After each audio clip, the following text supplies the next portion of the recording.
watching the Florida Channel, a public service of the Florida Legislature, WFSU-TV, and Florida State University.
You shall be heard. God save these United States, the great state of Florida, and this honorable court.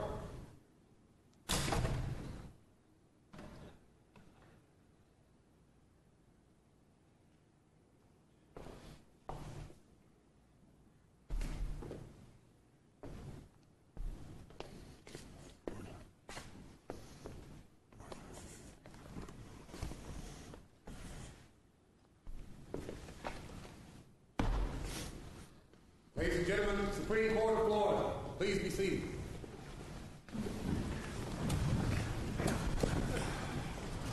Welcome to the Florida Supreme Court. We will call the first case today of the Florida Bar versus Russo and Roth.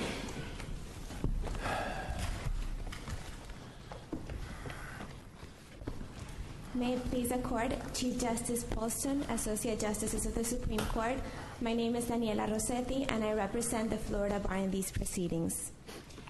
In this case, the Florida Bar is appealing the referee's findings of fact and not guilty findings as to Rule 5-1.1 of the rules regulating the Florida Bar, as well as the referee's reduction of the bar's staff auditor costs and the recommended terms of discipline. The Florida Bar submits that permanent disbarment is the appropriate sanction in this case. Can I ask you a question right off the bat? The bookkeeper who is alleged to have stolen the money, was he ever charged in criminal court? Was he ever charged? As far as we know, a police report was filed by Mr. Roth and Mr. Russo back in February of 2009 with the Aventura Police. After that, as far as we know, no further action was taken by the criminal. There was no effort to extradite him. I don't even know if we have an extradition treaty with Argentina, but was there any effort to bring him back to the United States to face charges? As far as we know, no. And in fact, since he left, he was last heard of sometime in September of 2008. And since that time, as far as we know, he fled to Argentina, and there has been no further communication with him.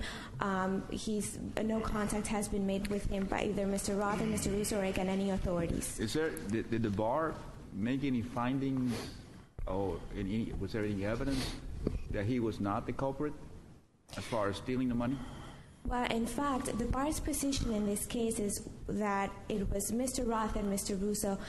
The bar's audit in this case did not per se reveal that Mr. Horigian had not been involved in some of the taking of the money, but our position is that Mr. Roth and Mr. Russo were just as involved in fact, the auditor revealed that the disbursements that were made, for example, to their operating account, were made to interest in which business ventures in which Mr. Roth, Mr. Russo, along with Mr. Horigian were involved.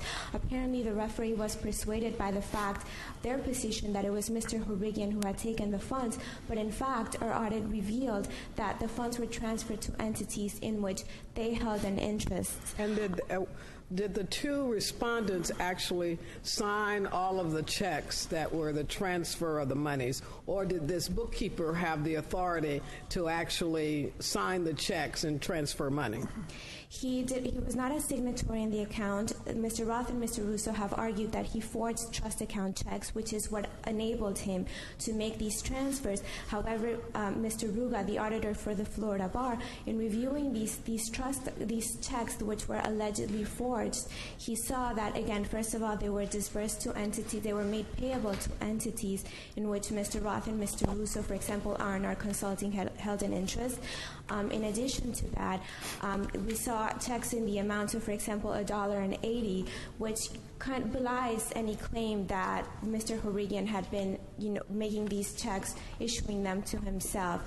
In addition, a lot of these transfers to their operating account were wire transfers. They were not checks. So again, that belies the claim that it was Mr. Horigian. And for that matter, these checks many of them were for a time period after Mr. Horigian had left. Again,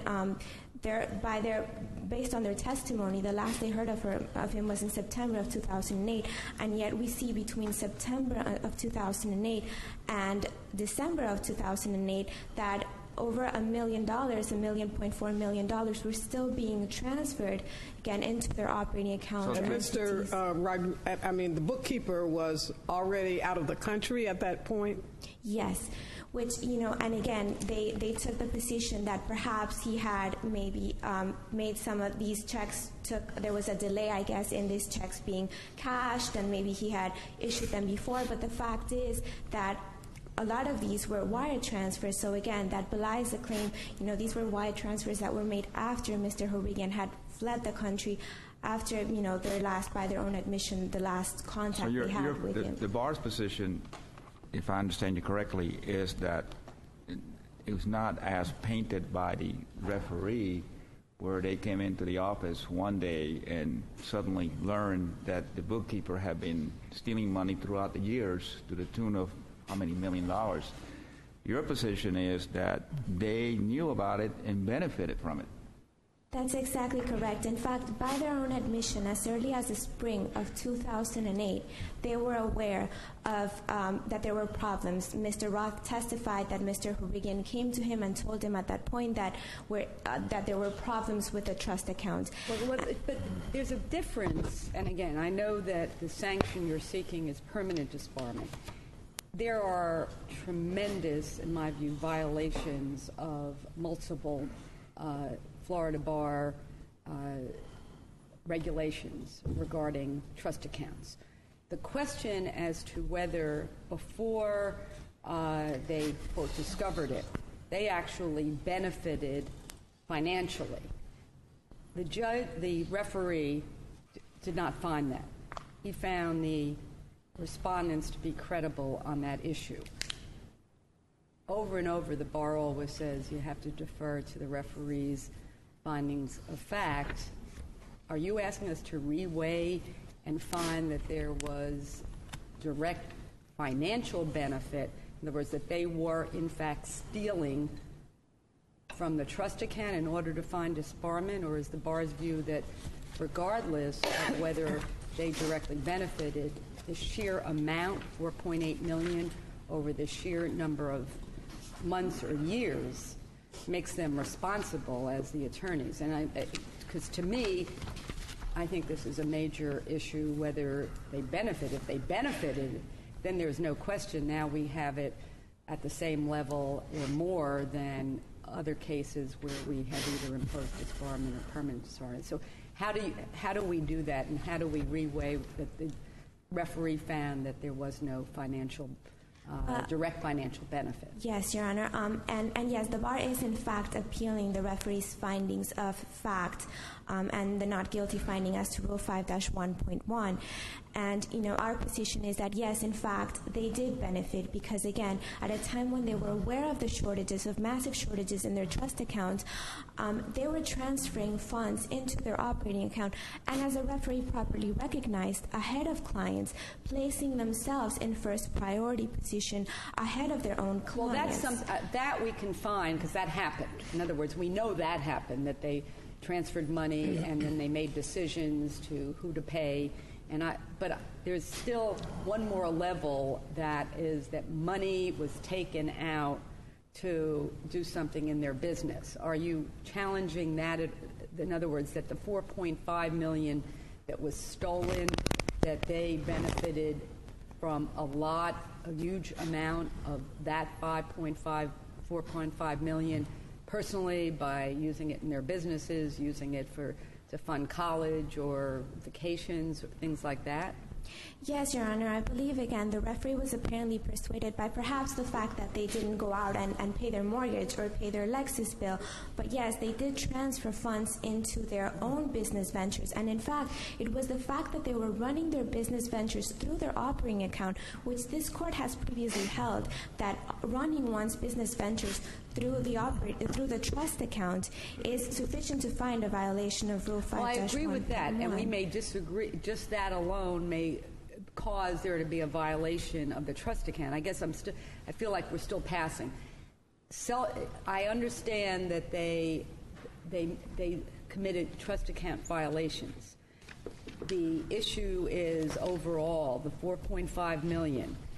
The referee found that it was the bookkeeper that took the money and used it for his benefit. You are directly challenging that factual finding and asking us to find no, they benefited. Is that correct? That is what we're saying, and I would say that is also consistent with findings. The referee himself recognized that their argument that the bookkeeper had stolen the money might hold for an isolated instance of conversion, but the sheer size of that shortage, $4.38 million, proves that this bookkeeper had been embezzling for many months, if not years, for this to have been missed, for them to have not known about this and been a part of it. And again, their transfers to their own business ventures, that in itself shows the benefit to them. Again, the forged checks themselves that they keep referring to, those checks, they were made payable to entities in which they themselves held an interest, such as R&R Consulting. Now, the bar asserts for the disbarment factor aggravating factors with regard to the manner in which the two lawyers attempted to replenish the trust account.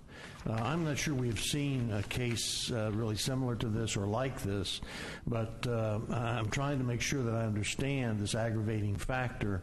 If a lawyer, it's a position of the bar, that if a lawyer all of a sudden encounters and finds that there's a problem with the trust account, and let's assume all other, that there's no self-dealing and all that, that it's a violation and an aggravator if the lawyer tries to place his own money in there to protect his clients, that automatically is a violation and an aggravator, and that's the position of the bar? I think there is a distinction, Your Honor, between, for example, there's those cases like the cases cited by the respondents, Stanton and Moore, where the attorney, yes, was putting funds back into to try to make whole innocent clients or victims. But in this case, it was completely different. What they were doing was really covering up. Let's break this down. And so it is a position of the bar that if one encounters shortages, that it is not a separate violation for the lawyer to try to make good on those with his own money. No, his or her own money? No, it's not. Obviously that is something that we would encourage to try to make whole. Well, that's what I'm trying to do, because we have some precedent that's being created here. What should lawyers do when they encounter situations like this? And if this court is to write an opinion providing referees and members of the bar information as to what do you do to face this, I'm not sure that the code itself delineates precisely what to do. So that's what I'm trying to reach for in looking at this. So there's no per se rule, but if there is self-dealing and then continued self-dealing is what you're saying, that's a different category than just replenishment. Yes, Your Honor, and I think that this is a perfect case to make precedent on that point. I think that this was, again, a cover-up by them. It was not trying to make whole innocent clients or third victims. They were just trying to protect their own interest, the interest in which they themselves held an interest, as reflected by the fact, again, that they were transferring funds, millions of dollars, into their operating account when they had pending claims from their own clients, soliciting loans from their own clients, as the referee found, without even disclosing to them what the intended use of those funds were to cover the trust account shortages. And there's also a distinction in those cases, I think, that where the attorneys come to the bar, they fully cooperate with us, they're forthcoming, they disclose that there's a problem, and in this case, it wasn't until a grievance was filed against them a year later, a year after they first, by their own admission, learned that there were problems with the trust accounts, that, they said, oh yes, we've been the victims of theft. There was never any, and even after the fact, there was never fully any cooperation with the bar, in the sense of the records that were produced were doctored, fabricated records that our auditor could not properly rely on in conducting his investigation. He had to do so based on the records received directly from the bank. Any mitigating evidence, for example, after the final hearing, we had evidence that was submitted about monies that were actually held in escrow accounts separate from their trust account, which ultimately reduced the size of the deficit. All of this information wasn't brought to our attention until at the 11th hour, after the emergency suspension hearing. And again, this complete lack of cooperation, and again, their attempts to really just cover up the problems, the massive shortages, really makes this case different from cases where the attorney is simply really trying to make clients whole, is in no way involved or complicit in these misappropriation of client funds. Counsel, you're in your rebuttal. Thank you, and with that, I will save the rest of my time. Thank you. May it please the Court, Chief Justice Polston, Associate Justices, my name is Brian Tannenbaum, and I represent Mark Russo. The referee's findings are supported by the evidence, particularly that the bar's own auditor said he had no proof that the respondents took the missing money, and their employee probably did. What about this argument that the money was, some of the checks went directly to business ventures in which they had an interest? Well, there were forged checks, and the referee found that. He never found that the respondents were responsible for what happened. In fact, the bar's own auditor said that they didn't steal the money and that checks were probably forged. So there's no allegation that the respondents were complicit in the theft of this money. That seems a little odd that you would steal money and put it into the respondents' business ventures. So this you're saying the bookkeeper stole money and put it in a venture for the benefit of the respondents. Well, it was also for the benefit of the bookkeeper. Those allegations were made that the bookkeeper had some involvement in some of those real estate and business projects. What are the dates of these alleged forgeries? How long before everything is disclosed did those occur? They occurred within the year after, I think it was... So we're talking about a year, and lawyers don't get it that someone's forging their signatures for millions of dollars on their trust account. That's what this case is about. Justice Lewis, the checks were not forged in those amounts, and this was a trust account that had over $300 million going through it in a very short period of time. Well, the more you have, the more you need to be looking at it. So my question is that it's over a year's period of time, and lawyers looking at their trust account don't know that that's not their signature on the checks. They weren't. And that's part of the problem. And there was negligence in the way that they were not reviewing certain documents in the trust account. One of the things that happened when the bar mentions fraudulent and forged documents, those were not forged by the respondent. This is a bookkeeper who fled to Argentina and a police report was filed, and he has not been charged. It wasn't until... But you see, the troublesome part, it's like see no evil. I just can hide my eyes as a lawyer and let the money just disappear. Isn't that part of the analysis here, the responsibility of lawyers? And doesn't it at some point build up to the point of, you got to be kidding me? We're not talking one check being forged or a small check being forged. You're talking about a $300 million trust account, and lawyers are not looking after it? And this was 1%. What do you think it means to be a lawyer, sir? Well, I think there's a difference between negligence, gross negligence, and theft. Or just totally hiding your eyes. Well, when you look at the cases of theft where the court has disbarred or permanently disbarred lawyers, those are cases where the lawyers were complicit in conspiracies to steal money. All of the cases in which this court has issued suspensions or even public reprimands or admonishments have been cases of negligence or gross negligence. So I think the question you're asking is, what do we do when a lawyer is grossly negligent in operating a trust account? And I believe this court has answered in saying we suspend them, and we suspend them up to 3 years. When they are complicit in the theft of money, which the referee did not find. In fact, the bar's auditor said, I have no proof that these respondents took the money.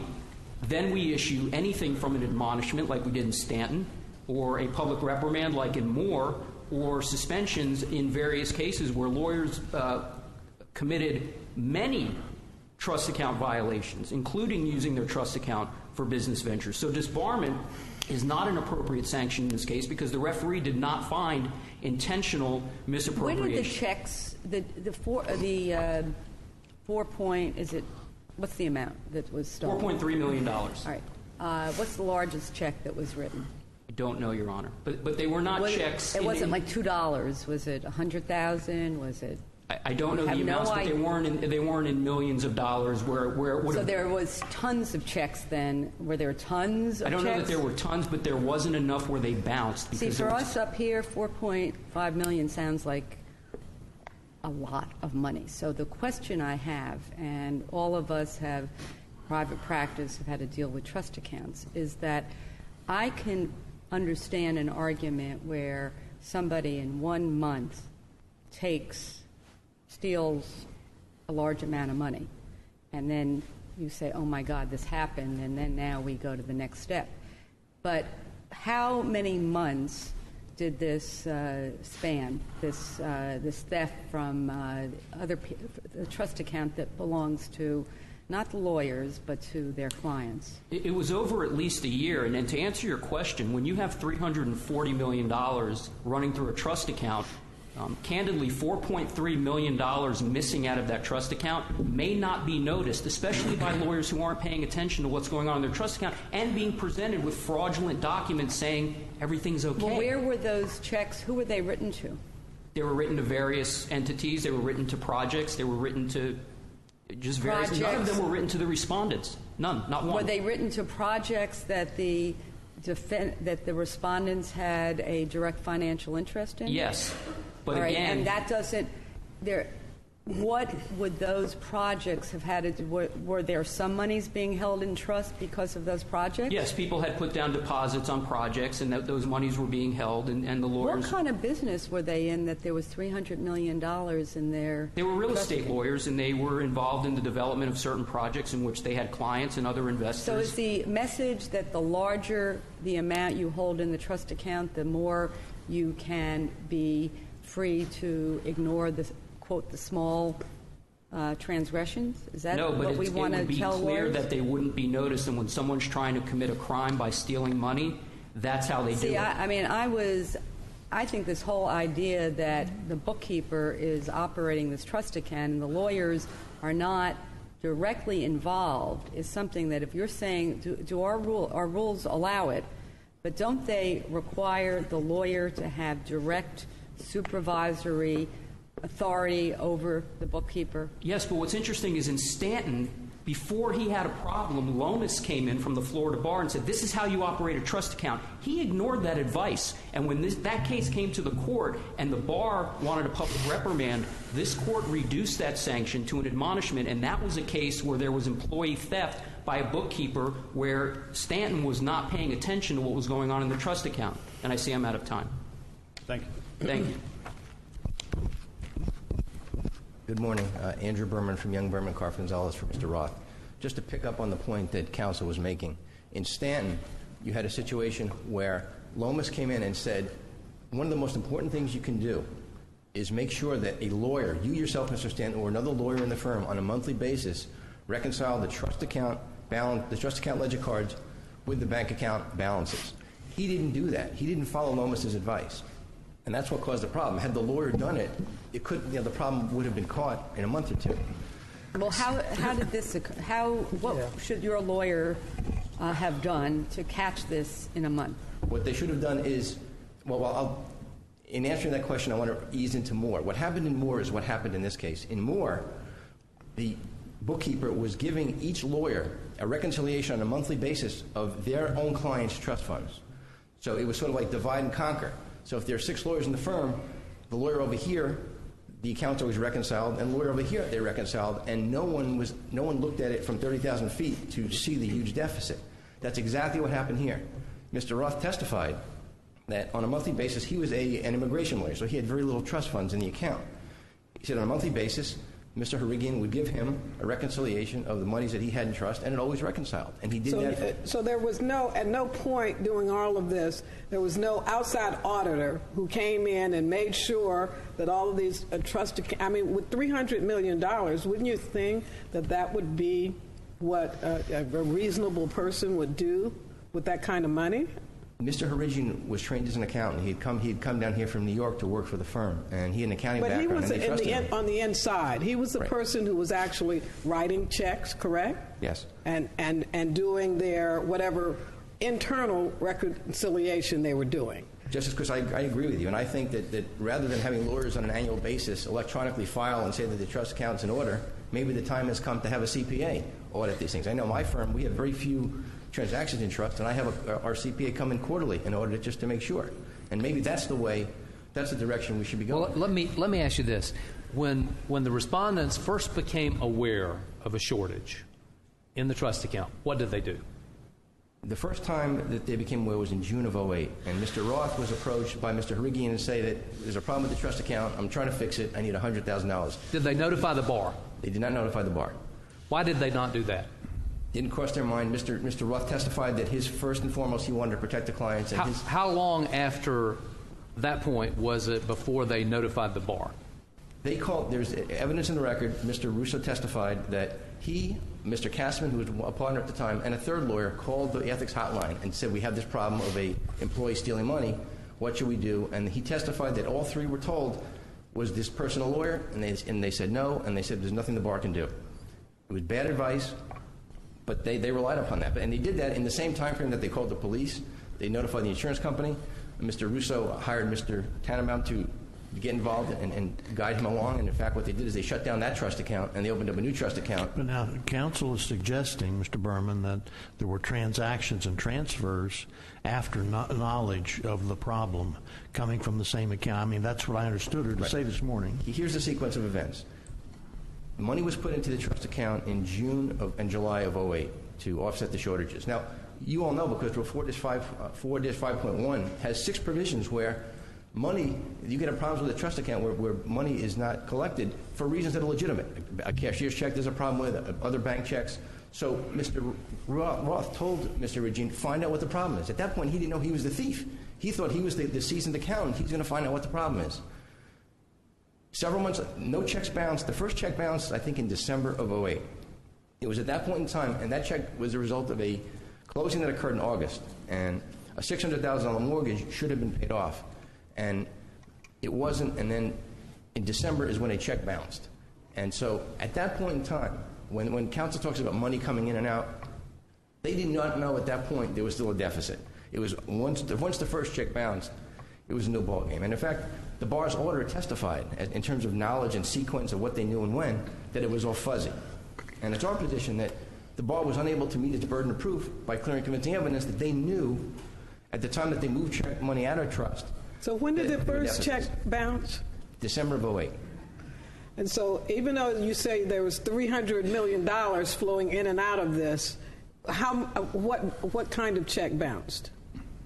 I mean, how much was the amount of this? I don't remember the exact number of the check, but it was a significant amount. It was like 30, 40, 50,000. But the bar's order testified that the first deficit that he saw in the account was in April of 2008, but it didn't result in any trust account and any checks bouncing. It took another 6 or 7 months for the first check to bounce. And when Mr. Roth put the money in the summer, he felt there was a stopgap measure. He didn't hear of any more problems. No checks bounced. So when did they ever, or did they ever? I mean, it seems to me that once you got some notification that there was a problem, which you say was in June of 2008, did they at that point bring in any kind of financial person to look at their books and see exactly what was going on? No, Mr. Roth still believed at that point in time that Mr. Harigian was honest and he was a seasoned accountant and that he would figure it out. Before we run out of time, we haven't talked about this yet, but I want to talk a little bit about the promissory note to client Yordi, or Yes. Yordi.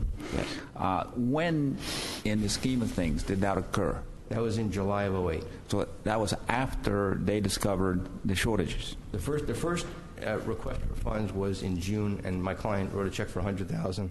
Then in July was the $231,000 loan for Mr. Yordi. So how did the promissory note transaction, how was that supposed to work? The evidence was that Mr. Roth, the firm had been successful in recovering a deposit for Mr. Yordi of about $300,000 on a condominium that he had purchased or was going to purchase. He said, went to Mr. Yordi. He had known him for a while. He's a businessman in Venezuela. He said, I need a loan, a personal loan, and Mr. Yordi agreed to give it to him at 12% interest at a time when interest rates are roughly half of that. Mr. Roth indicated he offered Mr. Yordi security, but since he couldn't give him a first mortgage on the asset that he offered him, Mr. Yordi instead took a note from La Stancia, which is a company that Mr. Roth had an interest in. And it was satisfactory to Mr. Yordi. Unfortunately, the problems were far worse than Mr. Roth knew at the time, and he couldn't pay the money back in accordance with the terms of the note, but has subsequently entered into a settlement agreement, which we filed with the court a couple weeks ago. One of the things that you're objecting to is the referee's conclusion or recommendation that as part of any reinstatement into the bar that Mr. Yordi be made whole. Why do you object to that? Well, there's no authority for that in the rules, and it's our position is so long as they're continuing to make the payments, that shouldn't be an impediment. And the reason why we object is because if you look at the sequence, he was suspended for 15 months, and the payout terms of the note extend beyond that time. So he's basically, if you affirm the referee and his recommendation of the discipline, then he would be suspended longer than the recommendation. And so it could be a conditional reinstatement, and we have no objection that so long as the money is paid in accordance with the settlement agreement, things should be fine. And I think it's important just to state that every known creditor of this theft has been repaid. Is it your position that there really is a vast distinction between the two partners in this case? Because you said one gentleman is involved in immigration, and all of his cases and files and everything that he had to do with the office comes to him for review, and everything's fine. And it is one individual that has caused this loss, or that's not looked over this? The partners recognize they have joint responsibility for the trust account. They're not pointing fingers at each other or anything of the sort. I mean, they recognize that they both had obligations. Well, you made that statement that it was one of them, not both of them, going over the trust account. No. If you got that impression, I got that impression. Each of the lawyers in the firm was given on a monthly basis reconciliation of their own client's trust fund. No one oversaw that completely. No lawyer oversaw that completely and made sure that the gross amounts in the bank account matched up with the gross amounts on the trust ledgers. Okay. Thank you.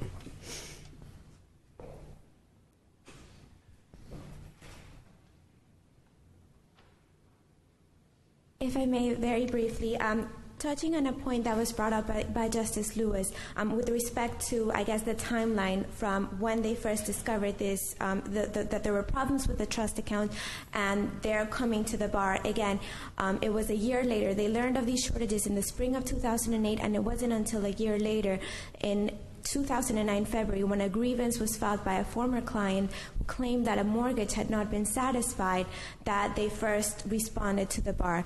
They claimed they called the ethics hotline, but candidly it's very difficult to believe that anyone from the ethics hotline would have really told them if they had in fact truthfully conveyed the facts. Well, now you see, but I think that the issue of what they did after the trust account violations were discovered puts this in a different case because of the fact of the loan that they took from the client, Yorty. But you made some very serious allegations that haven't been found by the referee, including that they're saying that the auditor said many of these checks or most of the checks were forgeries, and you're saying, well, there's no evidence that there was a forgery. But how do we reconcile that if the referee doesn't find that they stole the money? How do we and if that's what the bar's case rests on for disbarment, how do we overrule or disagree with what the referee says from findings of fact? I think the referee's findings on that point were based on the fact that he didn't see any money going, perhaps again, to them paying their own mortgage or their car, but his findings were not inconsistent with the bar's position that monies were transferred to business entities in which they themselves, by their own admission, held an interest. But did the bookkeeper also have an interest in those businesses? Yes, and in fact, the bar introduced a listing which showed, and that was the problem, that there were all of these business ventures that they were involved in, that they were running through their trust account. It was due to their running these business ventures through their trust account that ultimately led to the massive shortages in their trust account and the misuse of client funds. So that combined, coupled with their, again, upon learning of the shortages, and here they by their own admission, they learn of the shortages. They're told by Mr. Horigian as early as the spring of 2008 that there's problems, and rather than coming to the bar or getting a CPA to conduct a full audit, they continue in the same pattern of behavior by trying to cover up their misconduct. But by then the money had been, $4.5 million had been stolen. By that, yes. I understand what you're saying about what they should have done after, but just to make sure, there was no more theft. As far as we know, there was no more theft after that time. Does that comport with what you said earlier about wire transfers after that point? After the point that the bookkeeper left the country, you said there were wire transfers. This is money that was owed to clients, which they were, in essence, their position is that they were earned fees, but as a referee himself recognized, this was at a time, these transfers were made at a time when they knew already of the shortages that existed already in the account. So therefore, they placed themselves in first priority position ahead of their own clients. And in their own brief, they recognize that everyone will recognize that technically once an account is out of balance, funds that are being transferred, they're placing themselves in first priority position. It's someone else's money that they're taking for themselves. Thank you for your With that, I ask the court to rely on the rest of the arguments made in my brief, and I thank you. Thank you for your arguments. We will now call the next case, amendments to the Florida Rules of Judicial Administration.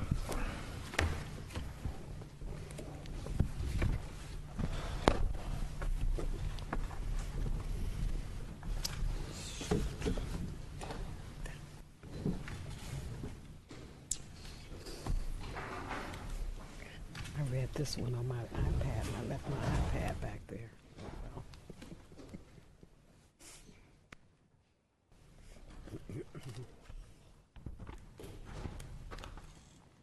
You may proceed.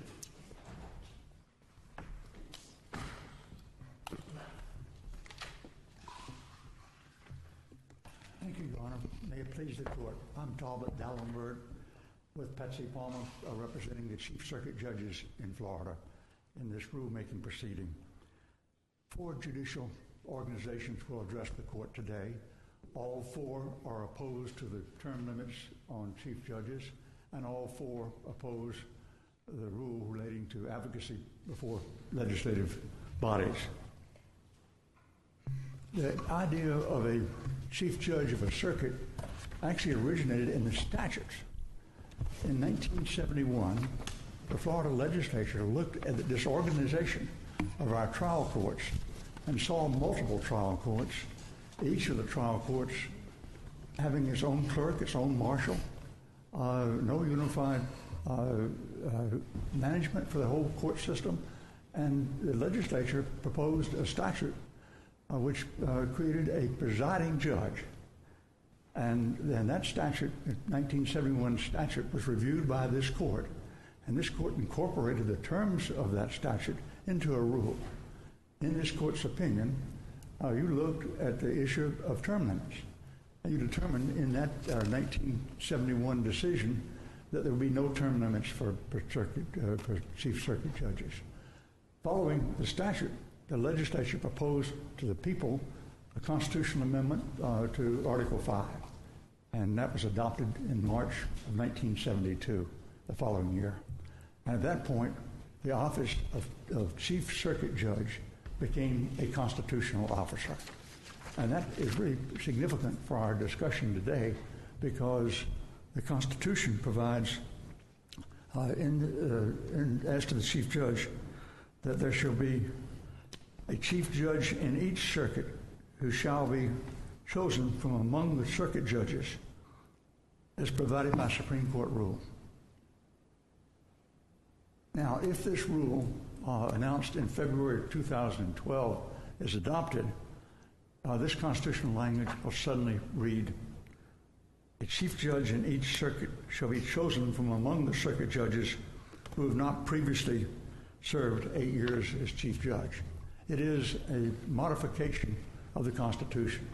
And if we think back to... Well, Mr. Dallenberg, don't you have to read that in conjunction with the modification of the provision with regard to the Chief Justice position of this court, which makes that individual the Chief Administrative Officer for the entire court system?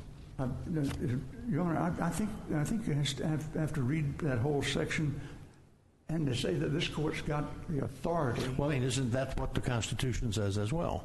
What the Constitution says... That the Chief Justice's position is the Chief Administrative Officer for the entire court system. It is. Okay.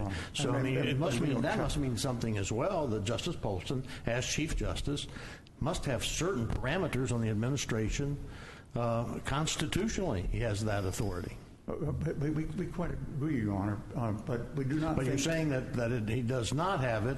I mean, I question, and maybe that as the Chief Administrator, although the court's gone through some modifications internally, but as that Constitution reads, you read out all of that provision for whoever is sitting in the chair. If you say that he is not or she is not the Chief Administrative Officer. Administrative, it seems to me, has a pretty wide berth. But, Your Honor, we want to concede that the Chief Justice is a chief spokesman for the judicial system. We concede the authority of the Chief Justice, the authority of this court. We do not concede that the provisions in the Constitution allow term limits to be imposed on circuit chief judges. And my only point is that the constitutional language establishing this constitutional officer, a circuit chief judge, provides for the pool from which the chief judge will be selected. And that pool is all the circuit judges. Now, what does the language then mean that basically says, don't have it right before me, but it basically says that when it comes to the chief judges, yes, they are selected by their peers under the rules of the Supreme Court. And so why wouldn't this be a rule of the Supreme Court concerning the election of chief judges? Your Honor, it's a rule relating to who can be a chief judge. We concede the authority of this court to determine the method of selection of a chief judge. This court itself could make the appointment of the selection. I thought it said, didn't you say the Constitution said it has to be by vote of the judges in the circuit? Your Honor, the Constitution... Are you saying that we have the authority to select chief judges? Like in New Jersey, that's the Chief Justice does in fact pick and select the chief judges of every circuit. We submit that I can just see Judge Perry back there saying, uh-oh, that would be worse than term limits. Your Honor, you clearly could do that. The question is, do you want to do that? Well, let me ask you to move beyond the issue of whether we have the constitutional authority to do what we've done, to address the issue of whether it's a good idea to do what we've done, assuming that we've got the constitutional authority. I mean, you can argue that, and you've got some points, but if you move beyond that to focus on the policy aspect of this? Justice Kennedy, thank you very much, because I think that's probably where we belong. This ought not to go off on constitutional issues. It really ought to go off on policy issues. And on those policy issues, I made one of the points I already wanted to make, and that is to have local judges, county and circuit judges, making the decision means that we are giving respect to the people who know the community the best. We're helping, I believe, develop a collegiality at the trial court level. By not having term limits, we're now putting the chief judge, who's one of the players in our judicial system, on equal footing with the other players in the judicial system. Think about long-serving state attorneys or public defenders, clerks, in places where clerks are not themselves term limited. But a chief judge deals with a very complex system. I respectfully submit that the job of the chief circuit judge is probably the most complex administrative job in the state. Chief justice job is an immense job, but the number of people that a chief judge has to deal with, county commissioners, trying to get court facilities, dealing with the sheriff's office in various ways. It is a really complex job. And Can I ask a question about that? Because over the 14, first of all, I see certain chief judges in the audience, and I've been on the court 14 years. I have total admiration for Judge Menendez, for Judge Perry, for Judge Moran. I come from Palm Beach County, which is not as big as Miami-Dade, but their tradition has been their 4-year terms, and then that they go on. And we have in Palm Beach County, rotation of judges, and there is, over my 14 years, I have heard on many occasions from circuit judges who cannot or have not spoken up that in certain circuits, maybe not the ones represented here, that it becomes sort of incestuous. In other words, the chief judge gets the power in terms of being able to be elected, and really nobody can challenge that chief judge. And I noticed when we looked at it in 1996, the majority of circuit judges under a survey wanted term limits. Now, I agree here we don't have that information, but how do we make sure that what we're doing, and you say good policy, is in fact best not only for the administration of justice in all of the circuits? Because what you've said would mean that we ought to really say the term should be at least 4 years. In other words, a 2-year term would never be a good idea because of all those things. So how do we balance that and make sure, because you're representing the chief judges? Your Honor, if the question is whether we ought to be frightened of the power of chief judges, I want you to think about this. Is there any other constitutional officer who is accountable in so many different ways than the office of Chief Circuit Judge? And I submit that there is not.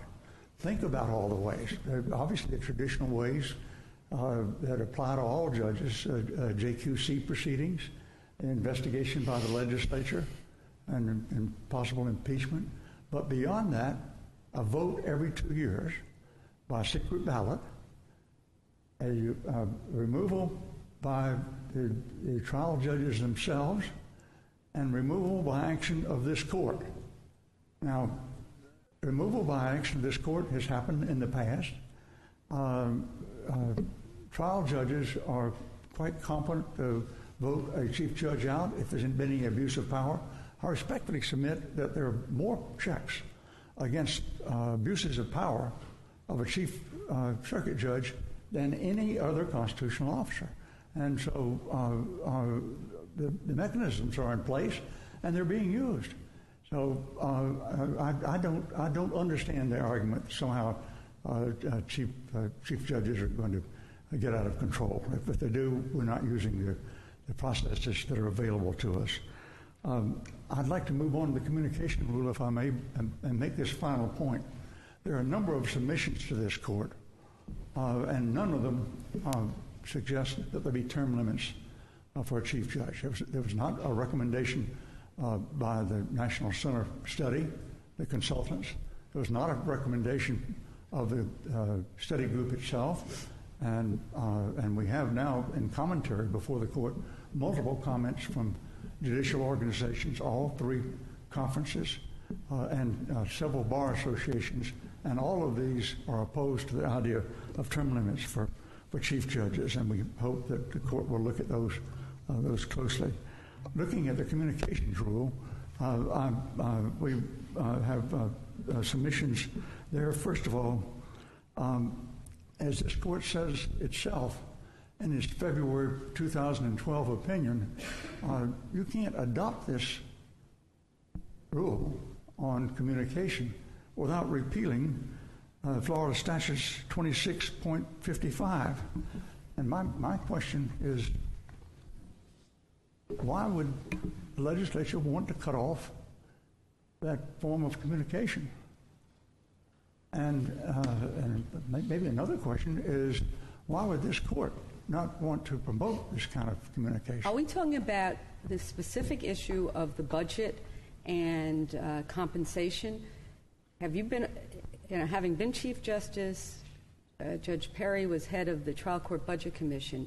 There is nothing that is, in my view, and I think the view of the Study Commission, more harmful to the ability of the branch to get its budget priorities than if judges go off on their own and lobby for their own issues. And you know there were some recent examples of where that happened, and it hurt the branch tremendously. Now, I understand, the issue of whether judges can testify on questions affecting the administration of justice and changes in the way the family cases go, or death penalty cases, but we're talking about budget and compensation, and a structure that we have in place with the Trial Court Budget Commission and the DCA Budget Commission that allows for everybody to have a voice.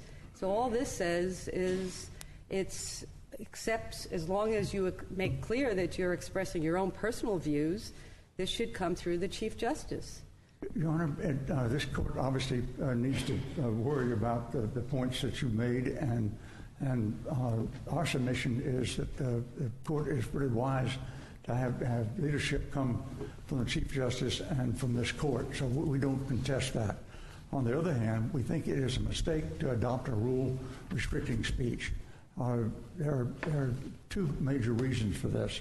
One is you fall immediately in conflict with the Code of Judicial Conduct. Look at Canon 4B and look at the large numbers of decisions by the Judicial Ethics Advisory Commission on that canon. And now, on the issue of individual judges expressing their viewpoint to the legislature concerning an issue related to the administration of justice, we haven't prohibited that. Now, there might be some people that would think that'd be a good idea if we prohibited it, but that's not what we've done. I think it would be a terrible idea to do that, because I think judges do have the right to express their viewpoint. What we have said, and maybe we haven't done it in the most artful way, but what we have said is that when they do that individually, they must inform the person to whom they're communicating that they're not doing it on behalf of the branch, that they're speaking for themselves. And that seems like a reasonable accommodation for the sake of clarity. Because I think that what happens sometimes is when one judge goes over to the legislature and speaks to a member of the legislature, they think that that's a judge. They're speaking for the judicial branch, when the position they're articulating may be contrary to the position that this court has adopted, or that the conferences have adopted, or that the overwhelming majority of judges support. But there's that prospect of confusion, and so what we've done is to try to eliminate that potential for confusion. With respect, Your Honor, it seems to me that the rule itself creates enormous confusion. You create a conflict with a command of Canon 4B. Explain how we do that. How does it do that to require that the judge simply explain that the judge is not speaking for the branch? Your Honor, I understand what was motivating that, but how in the devil will that ever be enforced? Think about the enforcement problem. If you really intend to adopt this rule to prohibit speech unless you force some other kinds of speech, aren't there some terrible constitutional traps lurking for us? Think about Republican Party of Minnesota versus White. How do we deal with judges' speech in terms of either limitation or actually directing what judges will say? The problem is this, Mr. Downward. Would you agree that this court is the policy-making entity of the judicial branch? Absolutely, Your Honor. Okay, so if the priorities come from this court, the circuit court conference is comprised of all circuit judges in this state, correct? Yes, sir. So if the conference goes across the street to the legislature and takes a position, the legislature would look to that conference and say, this is the position of all the circuit judges in this state. Now, if that's a position contrary to what the Florida Supreme Court has, doesn't that totally undermine the position of this court being the policy-making entity of the branch? Your Honor, I'm over time, but may I respond? Please. There may have been instances of that, Your Honor, but as to the Conference of Circuit Judges, I'm not aware of those instances. But our point here is that a rule that limits speech or that compels speech is bound to cause mischief down the line, and this rule does both those things. It requires judges to speak in a certain way, and then inhibits their speech on certain subjects. And we don't think that those are, first of all, permissible, but we also think there's an enormous problem with enforceability. And we respectfully submit for your consideration the kind of complications that will be into if we adopt such a rule. Okay, thank you.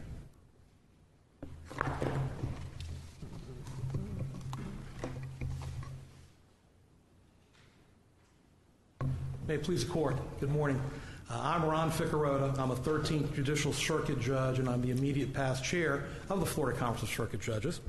And our conference adopts the arguments and comments made by Mr. D'Alimberti regarding the Chief Judge term limit issue and the communications rule. On the term limits, did you endeavor to take a survey, confidential survey of your members to see what their views were on the term limits? No, we have not. All right, so it was the leadership that just agreed to... Yes, ma'am, the leadership and the executive committee, Your Honor. Okay. Was there any reason why you decided that it wasn't a good idea to get a pulse from your members, which now are how many circuit judges do we have? 599 active circuit judges, right. And I think 138 senior judges, I believe. I'm not sure about that number, but 599 active circuit judges in the state. Was there, and I'm not saying you should, but was there any thought given to that might be a good way to really give us a sense of how the judiciary looks at the issue of whether there should be some limits on the term of a chief judge? Well, our executive committee is comprised of representatives from each of the districts, and so that was what we did. We went with our leadership on that issue. So we believe it should be left up to each individual circuit. What's your the conference? I was looking at the statute because it's 26.55. What year did the conference was put into was enacted as a part of the Florida legislation? Mr. D'Alimberti educated us on the chief judges, but it was, what, 1939? 1939, yes, ma'am. And since that statute, 26.55, has been put into effect, would you agree we've had a sort of a sea change in the way justice is administered in the state of Florida? There's been a lot of changes since 1939. What would you say in this day and age is the primary purpose of the Conference of Circuit Judges? Represent the interests of the circuit judge of the state of Florida on issues dealing with pensions and benefits, also to educate our conference members. I thought, especially with the Trial Court Budget Commission having come into being, that the primary purpose was education. It's right on the top of the list, Your Honor. And it's interesting, it's not actually in the list of responsibilities under 26.55. It's not there. I noticed that. And the only thing that's there is that you're not less than 60 days before the convening of the regular session, you're supposed to report on any defects in the laws of the state and amendments. And I've never seen that. Has that happened? Yes.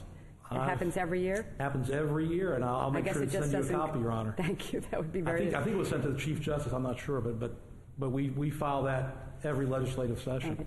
And the other part, the responsibility of considering and making recommendations concerning the betterment of the judicial system, it then says to report to the Supreme Court findings and recommendations. So do you see it that the conference really is in existence to separately advise the legislative branch on the recommendations for the betterment of the judicial system, or to be there to advise the Supreme Court of recommendations? Well, I think the legislature recognizes and relies on the voices of the actual frontline trial judges that are dealing with the statutes they've passed.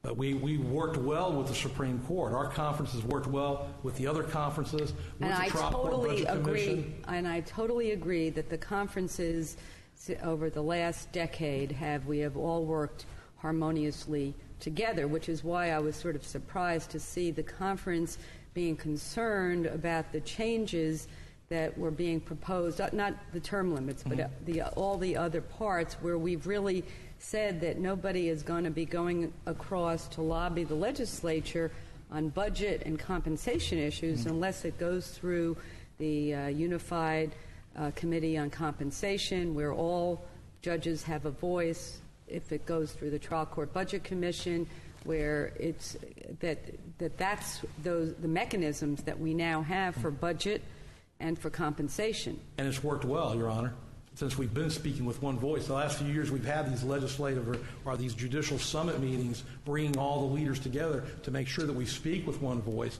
that when we go over there, because as Justice Candy pointed out, they just know we're a judge. They don't know if I'm a DCA judge, a county judge, a circuit judge. They don't know. Judge Figueroa, he's one of the judges, and he's saying this. That's why we are very careful, and we all speak with that one voice and set our legislative priorities. And again, the Trial Court Budget Commission, the DCA Budget Commission, they're the ones that are responsible on those budgetary issues. So what is the part then? So I'm confused about what part, other than the term limits, does the conference oppose in the opinion that the court issued? Well, I was here specifically to address Rule 2.220B, which recreates by rule the conference. As we discussed, the conference currently is under Florida Statute 26.55, and 3.220B does not become effective until that statute is repealed. Our concern is the changing in the structure of our conference. While consistency among the conferences is a great ideal, the fact is that all the conferences are different. There's been a change in our officers, in our governing structure of the conference, which is a concern to the conference. Currently, we have the leader of the conference since 1937 has been a chairman or a chair. Well, those internal features of the conference could be fixed, but in reality what we had was the circuit court conference set up by statute, the county by rule, and the district court of appeal by its own charter somehow. So wouldn't it make sense to have some type of uniformity among the conferences, and since we are part of the judicial branch, to have it done by rule? I think, Mr. Chief Justice, that consistency, as I said, would be ideal, but it doesn't need to be a cookie cutter. We would like to have input. The conference would like to have input into how to structure our governance, what has worked well since 1939. Well, I think the internal mechanisms of the conference is certainly open to amendment and change and suggestions by the conference. I've seen none filed here. The only thing filed here is that you want to have no changes. We see and agree that there should be consistency. We would like to have input, and we could certainly file a proposed rule which tracks our current governance, like I said, which has worked since 1939. We've been a very big part of the branch. We're ready to continue to be a big part of the branch and to work with the Supreme Court and to work with all of our partners. Thank you.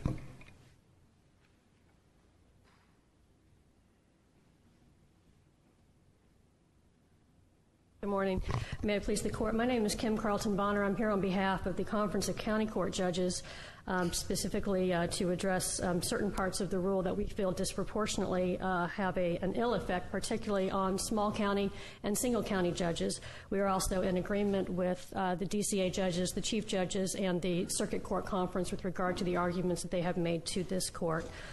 As this Court is aware, the 67 counties are extremely diverse within the state of Florida. Our conference, all 322 members, has a lot of various interests to accommodate and to make sure that they are given a voice, too. I just have a question. I didn't realize county judges, and I maybe should know this, do not get to vote on who the chief judge is? No, we do. Oh, you do? We do. Okay. All right. So I don't know why I thought it said among the circuit judges, but I guess it's a county judge can't be chosen to be the chief judge of the circuit. I think the only exception to that I'm aware of, I believe when Judge Demers was still a county judge, he may have been the chief judge within the Sixth Circuit. I guess maybe if it's a single county circuit, maybe it would be different. I guess it would be if you're... That could be. We've never had one in our area, but I don't think there's anything that prohibits it necessarily, but it's uncommon, I believe. In those, particularly the single judge counties, the rules as they currently stand, we believe, and we would like the opportunity to comment and offer input on how to accomplish what this Court wants to accomplish, which is to, as the study group mentioned, is to have a unified voice, to have the rank and file feel that they have more of a voice and having that input. As it currently stands, and particularly, and I will focus on the smaller judge counties, in those counties, the county judge have very unique, often familial relationships with their local and state elected officials. They have grown up with them, gone to school with them, lived next door to them. Their children go to school together. And those legislators, when something happens or something is before the body, will often talk to those county judges in their areas.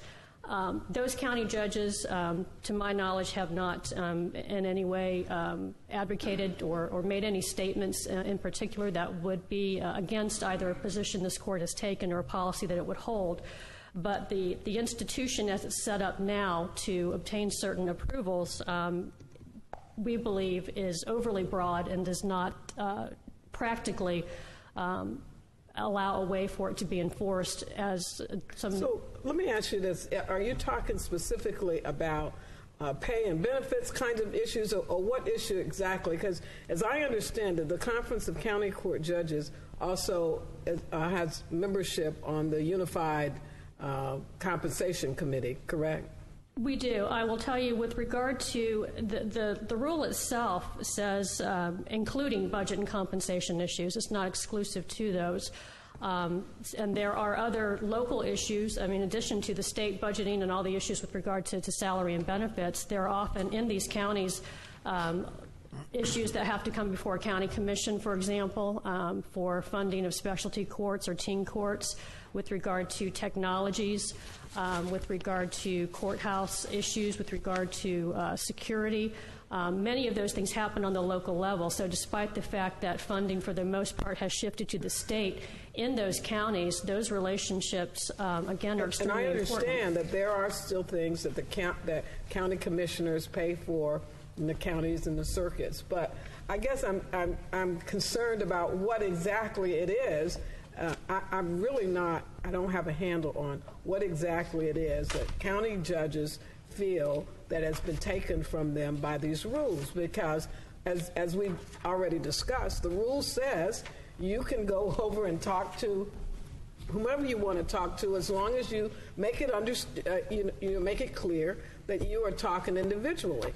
And so if county judges are on board with the whole notion that we are taking a unified approach to various issues, then I'm still having a problem seeing what the real issue is here. The real issue is, in these counties, when those conversations are happening, if, for example, there is a question asked that perhaps this court has not been made aware of, or even if it is with regard to what's the status of judicial pay, it puts a burden to almost Mirandize the listener in a county where the county judge and their elected official might live next door to each other.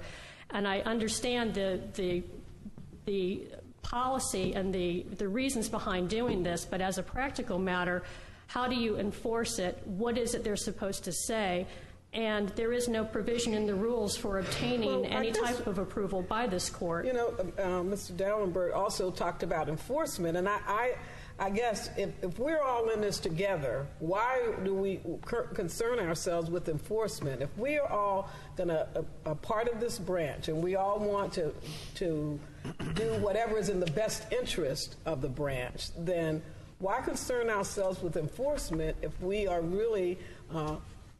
we can go over and talk to whomever we want to about the policies of the court, or we can go over and talk to them as long as we tell them, look, this is my individual view. So why are we concerned about enforcement? Because although it's hard to imagine in the current environment that we have, but what if there were how we get it is it comes back to us. Well, Judge so-and-so has said, this is what the branch is interested in. And if there were specific instances, particularly with county judges where that's happened, that have been against the grain or the wishes of this court, then I'm unaware of that of recent... Well, it's happened because, you see, this is the way it occurs, and I think some of the people on Trial Court Budget Commission could tell you, Judge Susan Schaefer could tell you, that what happens is you go and you lobby, and the legislators are very happy to know when there is a unified voice.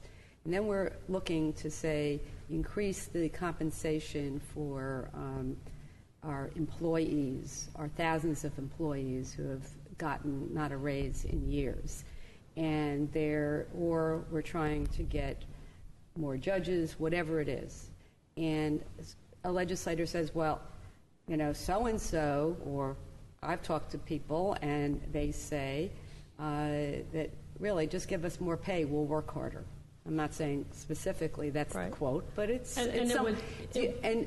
and so that everybody in this branch, every judge is an independent constitutional officer, but everybody in this branch is also part of this branch, and all this rule is saying is that if you are going to talk to your local legislator about something that you think is more important, that what the branch has lobbied, that you say, I'm speaking for myself, and that's all I can do. I am still having trouble understanding how it is that is a burden on an individual judge.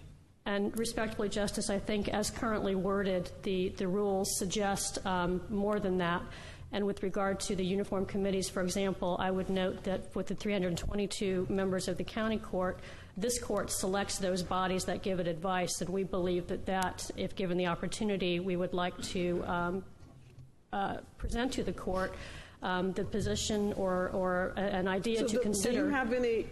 which would be that if the court insulates itself in some respects from the funnel of input from the rank and file, then that is counterproductive to what you wish to do, which is to have a uniform voice. Having the various committees as currently codified, again, having one or two people on a committee that will pass something with a majority of 8 or 9 members, and all of the committees have overlapping memberships, may be something that the court would wish to consider. We do support having a uniform voice within the court. But as these rules currently stand, we believe that they have, a disproportionately ill effect, particularly on smaller judges, smaller county judges, and creates an institutional method of getting these things. Well, let me ask you this about this whole notion of judges and what they say when they go across the street. I don't recall seeing, but did you propose some change to the rule that says that you need to have make it clear that you're speaking individually? Was there any proposed change to that rule? We did not propose any amended language, but we would like the opportunity to do so if given by the court to accomplish what it is you're hoping to accomplish. But again, the rules as interpreted completely, even any rule that affects speech at some point is going to affect protected speech. I believe my light is blinking, so I'm out of time. Thank you. Thank you. That's the one. May it please the court. I'm Steve Northcutt. I'm president of the Florida Conference of District Court of Appeal Judges. And we filed 4 comments about 4 of the rules.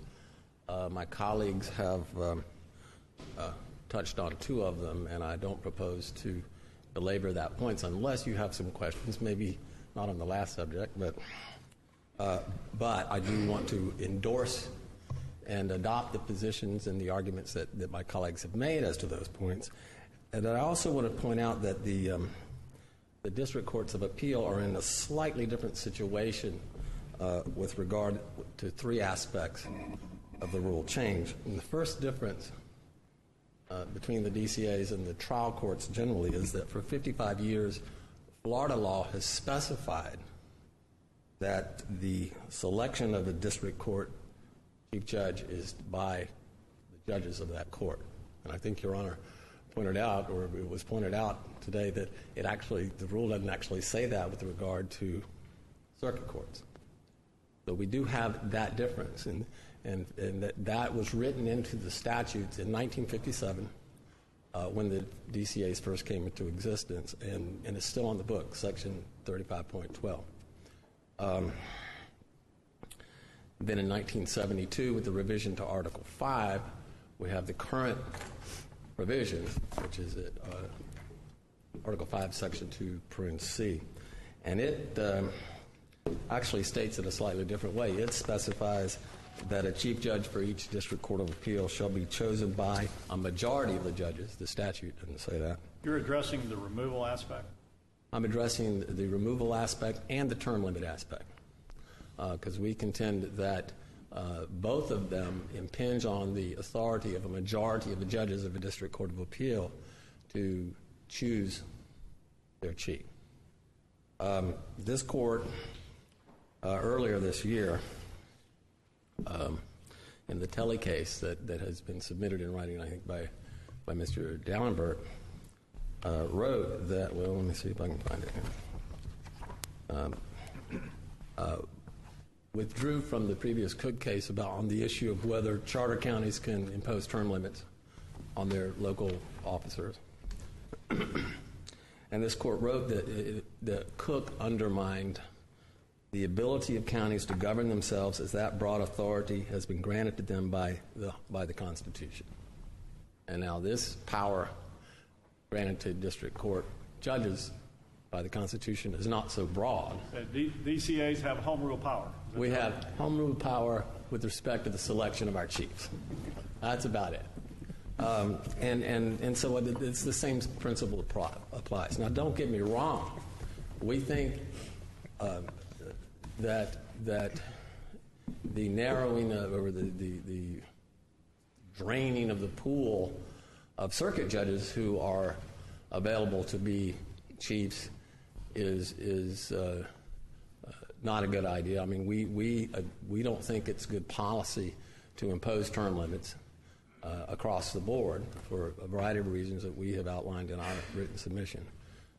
But we have the additional arrow in our quiver, and that is that we think the Florida Constitution leaves that authority both to select the chief judge and to remove the chief judge to the district court judges. I'll point out another kind of an interesting twist, I think, is that the rule as it pre-existed the change made by this court in February provides that a DCA chief judge can be removed by a vote by a 2/3 vote of the judges. And I actually think that violates the Constitution, because the Constitution says chosen by a majority of the judges. And I will submit that the ability, or if that constitutional language was in the rule, there would be no need for this court to ever have to remove a DCA chief judge. Because a DCA chief judge, if the rule complied with the Constitution about what it took to remove a chief judge, then a DCA judge would have to keep a majority of the judges on his or her court happy and satisfied that the judge is moving the court forward, not bringing the court into disrepute. Well, but couldn't there be circumstances where a majority of the judges on a particular court thought that? Yes. But the chief judge was bringing the whole branch into disrepute? Yes, sir. And we have, and we all know the example you're talking about. But under I'm not talking. That's a hypothetical. Okay. but it's not hypothetical that in that hypothetical instance, it took a 2/3 vote of the judge's court of that judge's court to remove him. And I submit that if the rule reflected what the Constitution says, which is a majority of the judges could remove him, or if there is no majority, the Chief Justice can. That's what the Constitution says. That hypothetical situation would have been resolved far sooner by that court. That's my view. We can't know for sure. All I know is that we've rocked along for 55 years, and the time that it became a problem, I think the real problem there was the 2/3 vote requirement in the rule, not in the Constitution. And I recognize that there was nothing about that in the report of the governance study group or in the consultant's report, but there it is.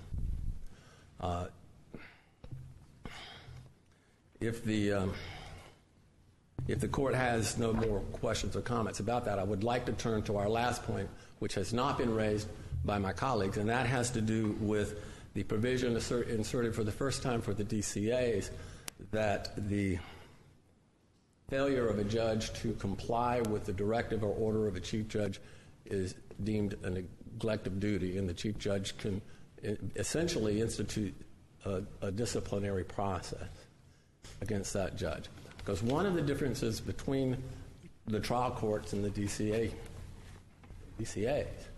is that we are a collegial decision-making body. The majority of you have served on a DCA, most recently Justice LaVarga. We passed through anyway. He was a pastor. But you know from your experience on those courts, just as you know from your experience on this court, that the collegial decision-making process is carried over into the administrative process. I'm sorry. So tell me the objection that what specific provision do you object to as it applies to appellate judges? I'm going to find it right here, Justice Perriente. I hope. But if you don't, wasn't your point that the chief judges of the district courts don't really issue directives to the judges? It's a different. They don't assign judges in the same way that the judges of these chief judges of the circuit courts do. It's just a different dynamic entirely. It's a different animal, both in terms of the complexity of the job and in terms of the manner in which the job is done. Appellate courts, almost just because of the nature of their decision-making process, tend to administer their courts collectively. I know, for instance... But what this would provide, just give me the specific provision. It's Rule 2.210, and it would say, A, says 2, now B, what? C, and G, and it says, and this is generally, the failure of any judge to comply with an order or directive of the chief judge shall be considered neglect of duty. And we've not had that in the DCAs before. And we're concerned that that is going to upset this collective administration. So you don't think the chief judge of the appellate courts needs that authority? I do not think the judge needs it. I think because I'm sure that as to the others, this was a recommendation Absolutely. of the and branch. If you go back and you look at the consultant's report, it refers to comments by some circuit chief judges. There's no mention of District Court of Appeal, and the reason for that is that there's not a problem. You know, if I'm president of the conference, I have an executive committee consisting of the chiefs, I called them up about this and said, hey, take a look. What do you think? What are your issues? They all polled their own judges. That's because that's how it's done. And so I'm afraid, though, that but that also leaves room for disagreement. The role of a chief judge, and I submit a chief justice within the court, is to, I think, facilitate that consensus-building process and then to carry out the consensus. I guess it would be a hypothetical because I don't know it's ever happened. I mean, the issue of how cases are assigned, and what if a judge says, well, I'm not going to sit that week? I'm out of time. Just what would be does the chief judge have the authority to say, no, you have to sit? I think perhaps, and I think the group would. All I know is, I've only been around for 15 of the 55 years of DCAs. I've never even heard a story like that. So, I mean, in my court, if we're behind tonight, we have a list of cases that circulates. Justice Kennedy had a lot to do with that when we were working together. A list of cases that circulates about how old the cases are, and it's a shame from the group. I mean, no one is going to buck the group, and I think that it's important that we leave it that way. Thank you very much. Thank you. Thank you all for your arguments. At this time, the court will take its recess for 10 minutes. Your Honor, may I ask a question? It was not clear to me whether the court was inviting a submission on the communication rule. No. Thank you. All rise.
All rise.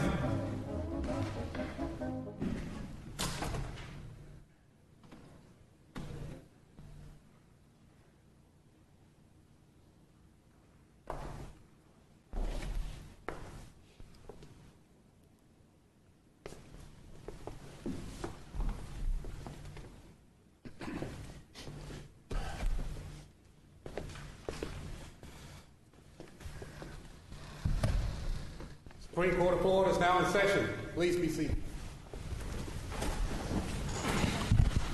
The next case is Taylor versus State of Florida. You may proceed.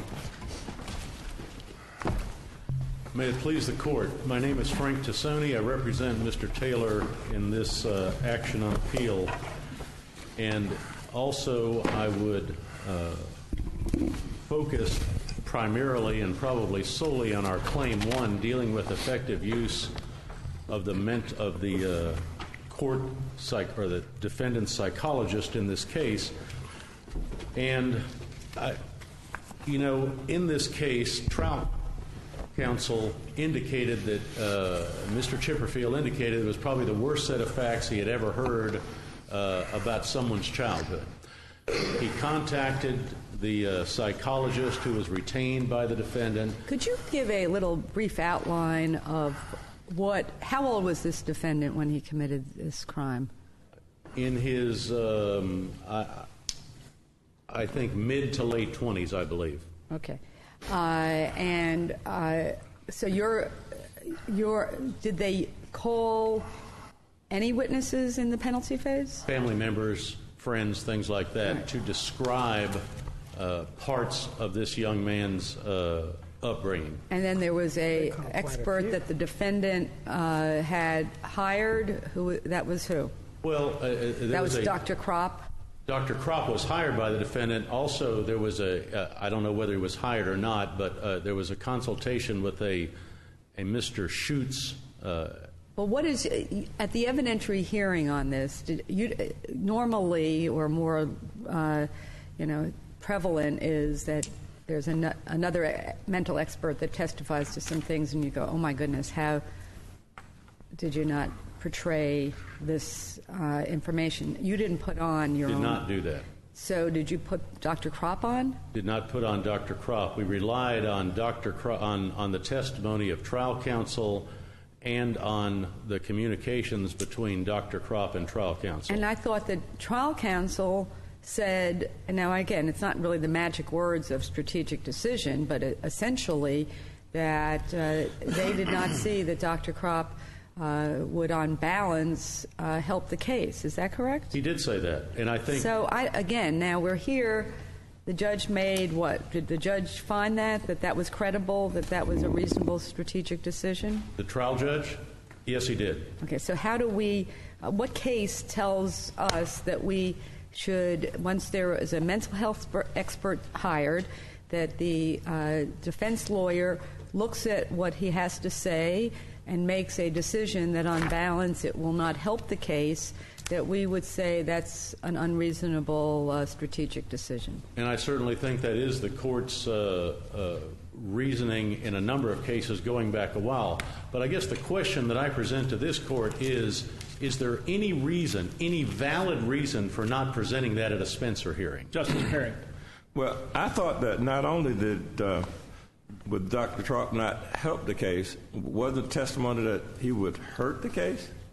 Well, there was testimony at the hearing that Mr. Chipperfield indicated that Dr. Kropp was afraid of the antisocial personality brand that may be delivered, but in fact, Dr. Kropp indicated that while he may have had some antisocial personality aspects or indicators in the past, that was not the case. Now, clearly, what would have been presented to the trial judge at a Spencer hearing would not have been rainbows and butterflies, and there would have been bad things in there.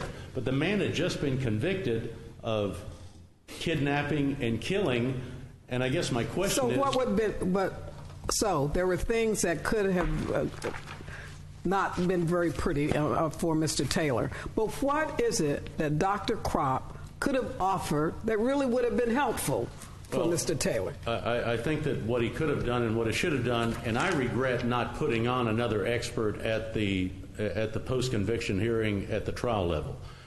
But I think what he could have put on was describe how an individual, and the evidence in this particular area has increased dramatically in the last several years, is how an individual with certain risk and protective factors, what the probability was, not probability, but what percentages of people who commit crimes like this because of many risk factors and lack of protective factors. I guess what I'm looking at is that we have seen in the past, in cases where we found deficiency, not only isn't a mental health expert hired, but you got lawyers that will sort of bring in a few witnesses at the, almost off the top of their heads. Here at this penalty phase, there was the father, the younger sister, brother, aunts, niece. They had a supervisor who knew at the prison who knew Taylor, a licensed clinical social worker who interviewed the Taylor's family and found 4 non-statutory mitigators. Even if we skip over deficiency, I guess, and this goes to the question of what could Dr. Kropp have added, and as Justice Perry said, it could have detracted. How would it possibly undermine our confidence in the outcome of this penalty phase? And clearly, with the case law, the prior case law of this court, it wouldn't. But would what? It would not undermine the confidence in the outcome of this case. But I suggest to the court, based on its prior case law and its precedent, that what prejudice would occur if the defense counsel had put this on in a Spencer hearing? All right, so now you're agreeing that the penalty phase, the actual penalty phase, it doesn't undermine confidence. Now you're suggesting that there ought to be an obligation on all counsel to sort of throw in the kitchen sink in front of the trial judge just to see if something will stick, even if it's going to detract from the picture that they've already portrayed to the trial judge? I rarely use all or never, having reached my age. But I do not understand, and in the cases that I have seen, that I've read about, how presenting something to the trial judge who has already listened to the testimony, heard the recommendation of the jury, could think even worse of a particular defendant. Well, that doesn't undermine confidence. And Dr. Kropp is one of those experts that we have seen a lot over the years.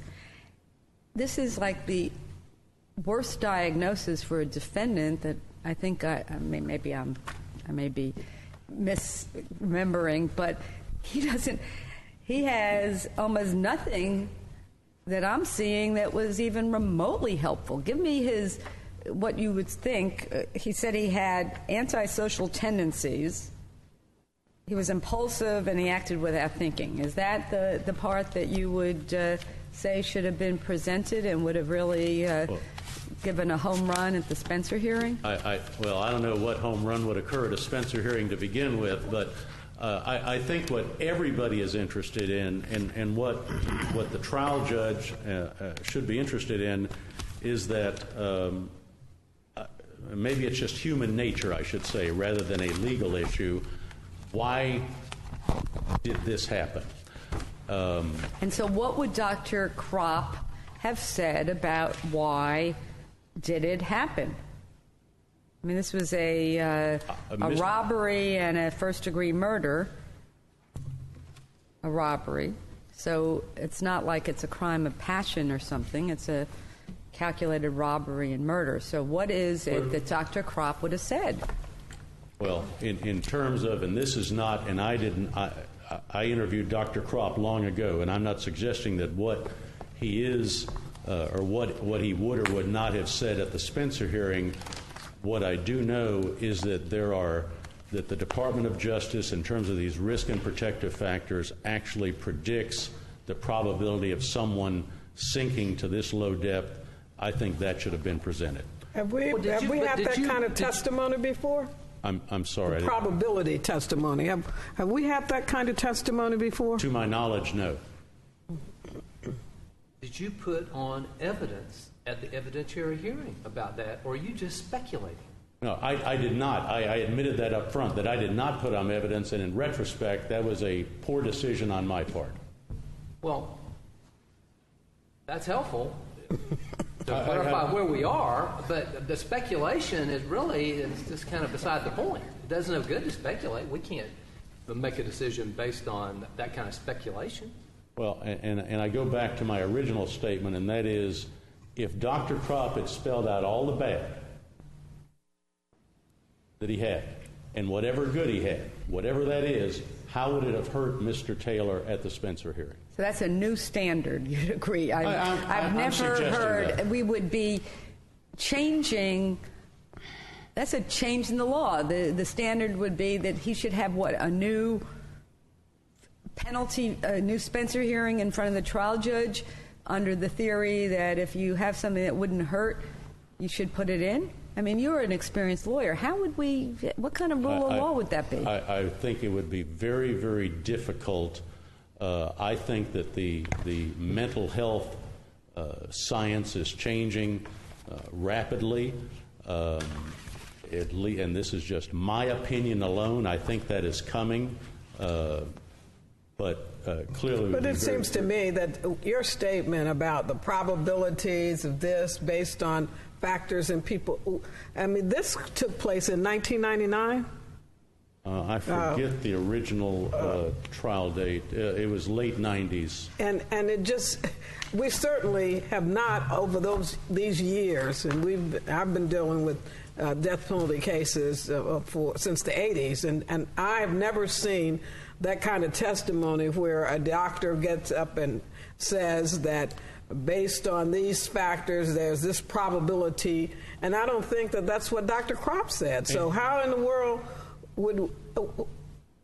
It just seems to me that your argument it has no basis in anything that's in the record.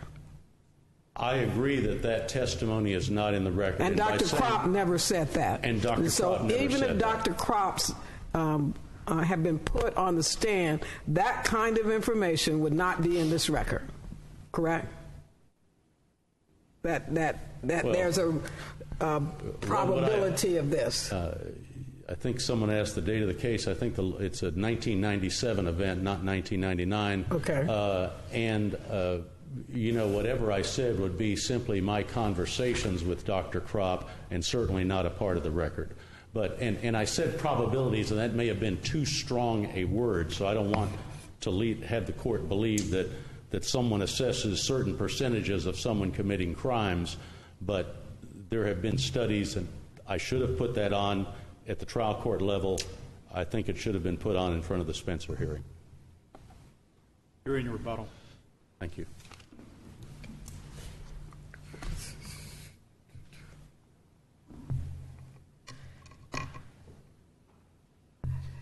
Good morning. May it please the court. Charmaine Millsaps from the Attorney General's office representing the state. I'd like to get some dates straight. The crime occurred in 1997, but the trial occurred in July of 1999.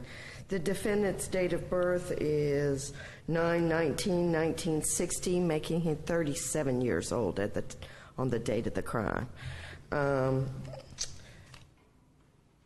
What counsel, and then and what kind? Let me ask you that. As a part of, he was 37 at the time of the crime, you said, and so what kind of history did he have? Criminal history? An extensive criminal history. 22 convictions, most of which were nonviolent, but one of which the trial court relied on heavily in this sentence, was a robbery that was similar, although the victim lived there. It was a aggravated robbery. But in this one, the woman that was making the deposit, he stabbed, and she died. So the crimes were similar. In both cases, he was robbing women at banks. Okay, so... but he actually stalked her, right? Didn't he? I mean, he targeted her, did he not? He targeted her, yes. He lived close to the... She was the manager, daughter of the owner of a Buddy Boys in Coley Cove, and this... Did he ever work there? She worked there, yes, she did. Did he ever work there? No, he lived...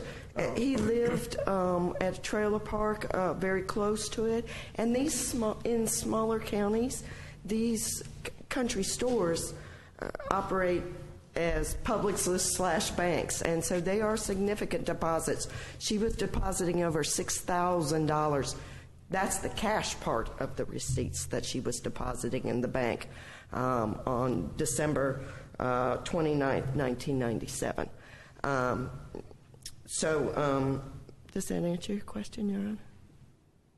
Yes. But I'd like to talk a little bit about Dr. Kropp. All right, starting with, there were two counsel here, Alan Chipperfield and Patrick McGinnis. Both of them are experienced capital litigators. Alan Chipperfield had been trying cases with the Public Defender's Office. He had 15 years of capital experience by the date of this trial. In other words, by 1999. So we have not one but two highly experienced capital litigators retaining mental health experts, specifically Dr. Kropp, and jointly making the decision after repeatedly talking to Dr. Kropp not to present him. For example, Dr. Kropp interviewed the defendant on September 23rd, 1998, and defense counsel was present for that interview and took notes. After that interview, Dr. Kropp told counsel that he did not see any neurological problems. Dr. Kropp then produced a report dated September 8th, 1999.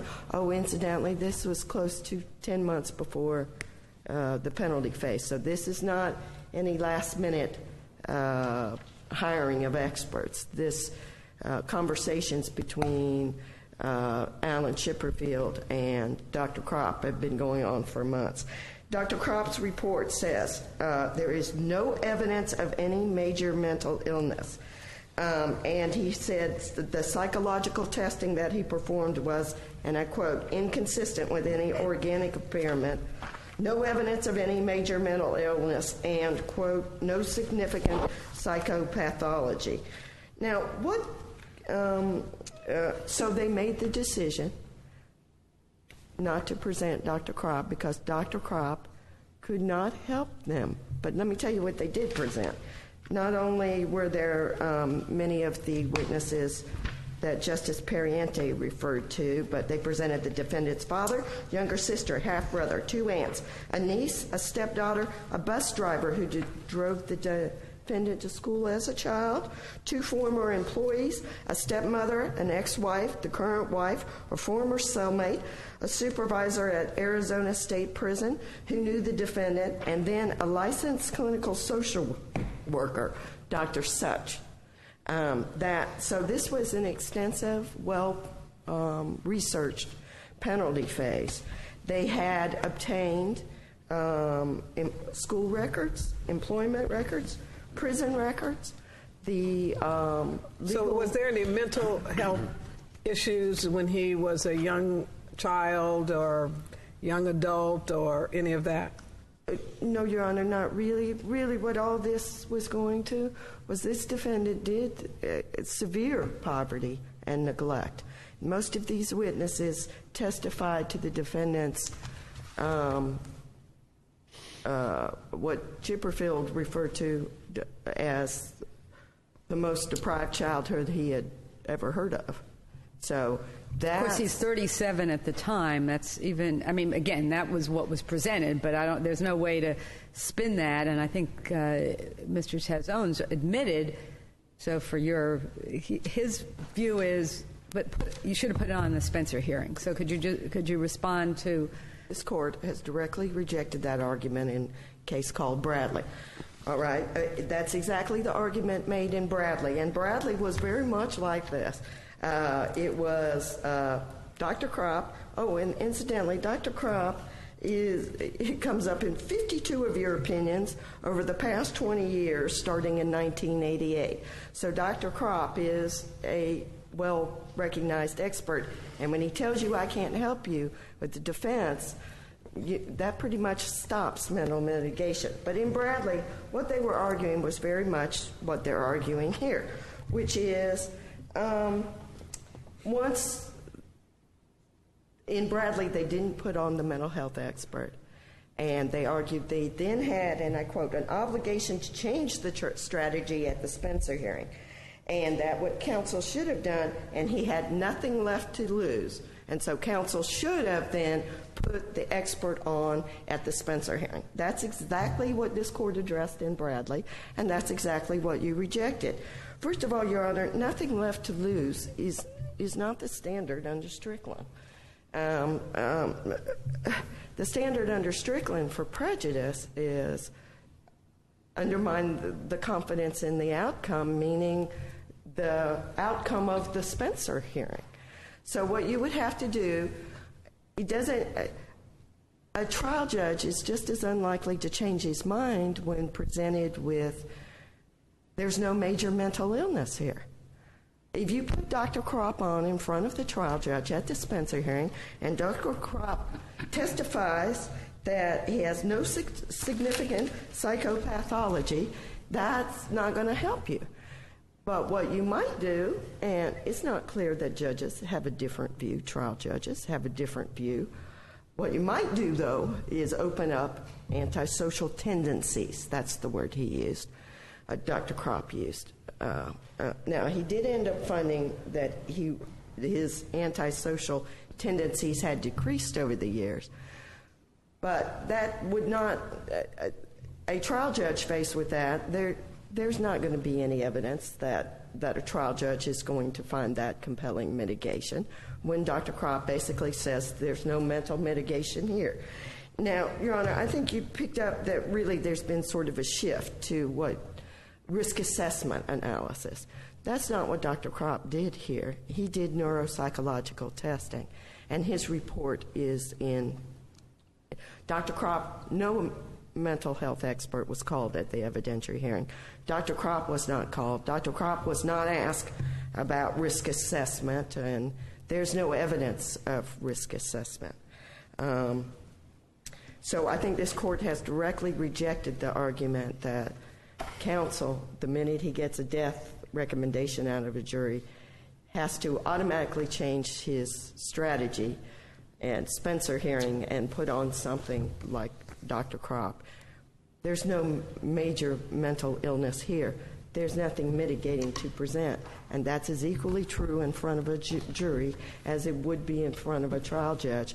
And there was both no deficient performance from not calling an expert who cannot help you, and there's no prejudice because there's no evidence that the judge would have a different view. Thank you, and ask you to affirm the trial court's denial of the 3851 motion. Thank you. I will waive rebuttal. Thank you for your arguments.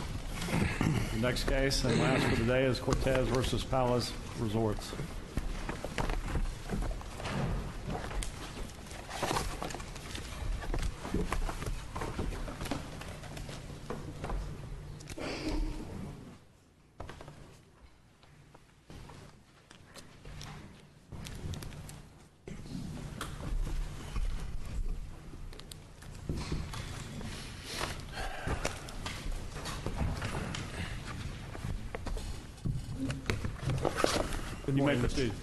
Good morning, Mr. Chief Justice, and may it please the Court. My name is Carlos Gonzalez, and along with Gary Davidson, I represent Shala Robbie. Ms. Robbie lives in California. She was sexually assaulted in Cancun, Mexico, and she filed suit in Florida. Can I ask you at the outset, could you explain the basis for your assertion of the existence of express and direct conflict?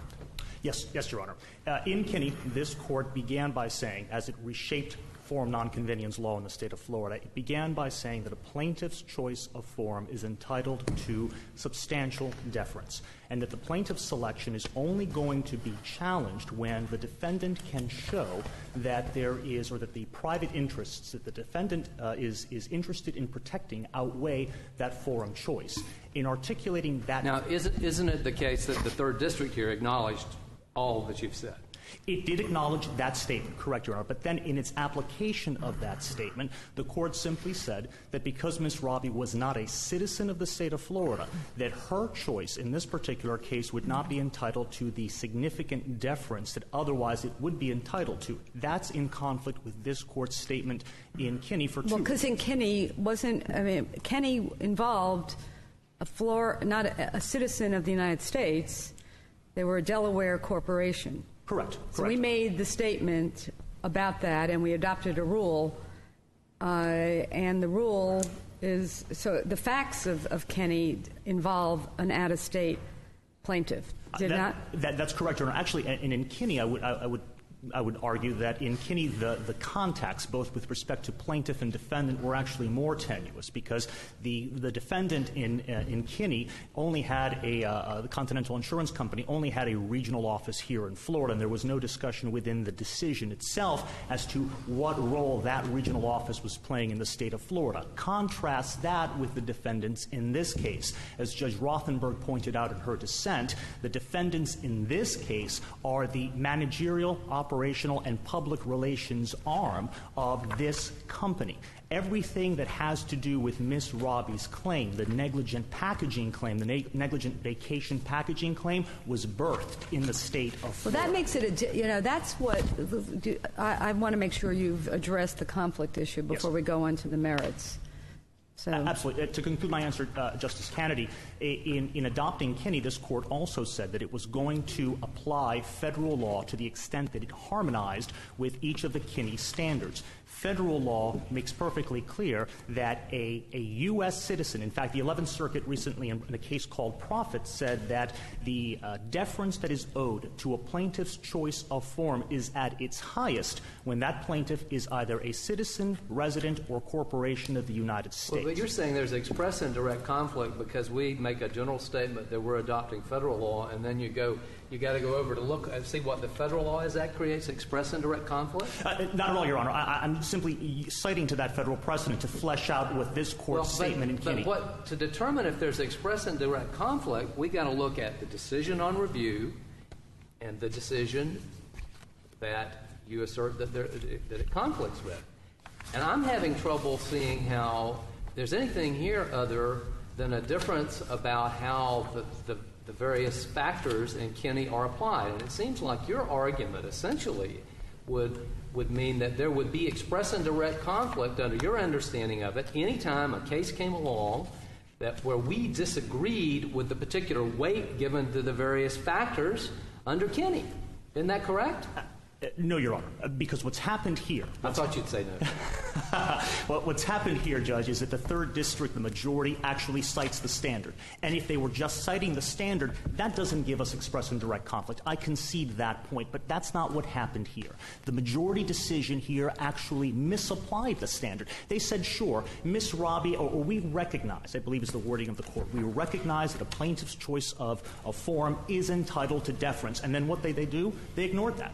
They ignored the statement because what they said was that because Ms. Robbie was not a citizen of the state of Florida, she was not going to receive the deference that federal law, which this court incorporated in Kinney, mandates. Well, we're going to get into, I've read all the federal cases, and the problem when you try to compare the federal cases is that for federal jurisprudence, federal district courts can transfer anywhere in the United States. So when they talk about a foreign plaintiff, they're really talking about a plaintiff that either is from Mexico or Scotland or, some other country. But the reason I think that what I was trying to sort of guess was a friendly question for you is that Kinney involved not a Florida plaintiff. It involved United States plaintiff who we still said, and we adopted the rule that that choice of forum is entitled to great deference. And I don't think that by the statement there that a foreign plaintiff is given less deference.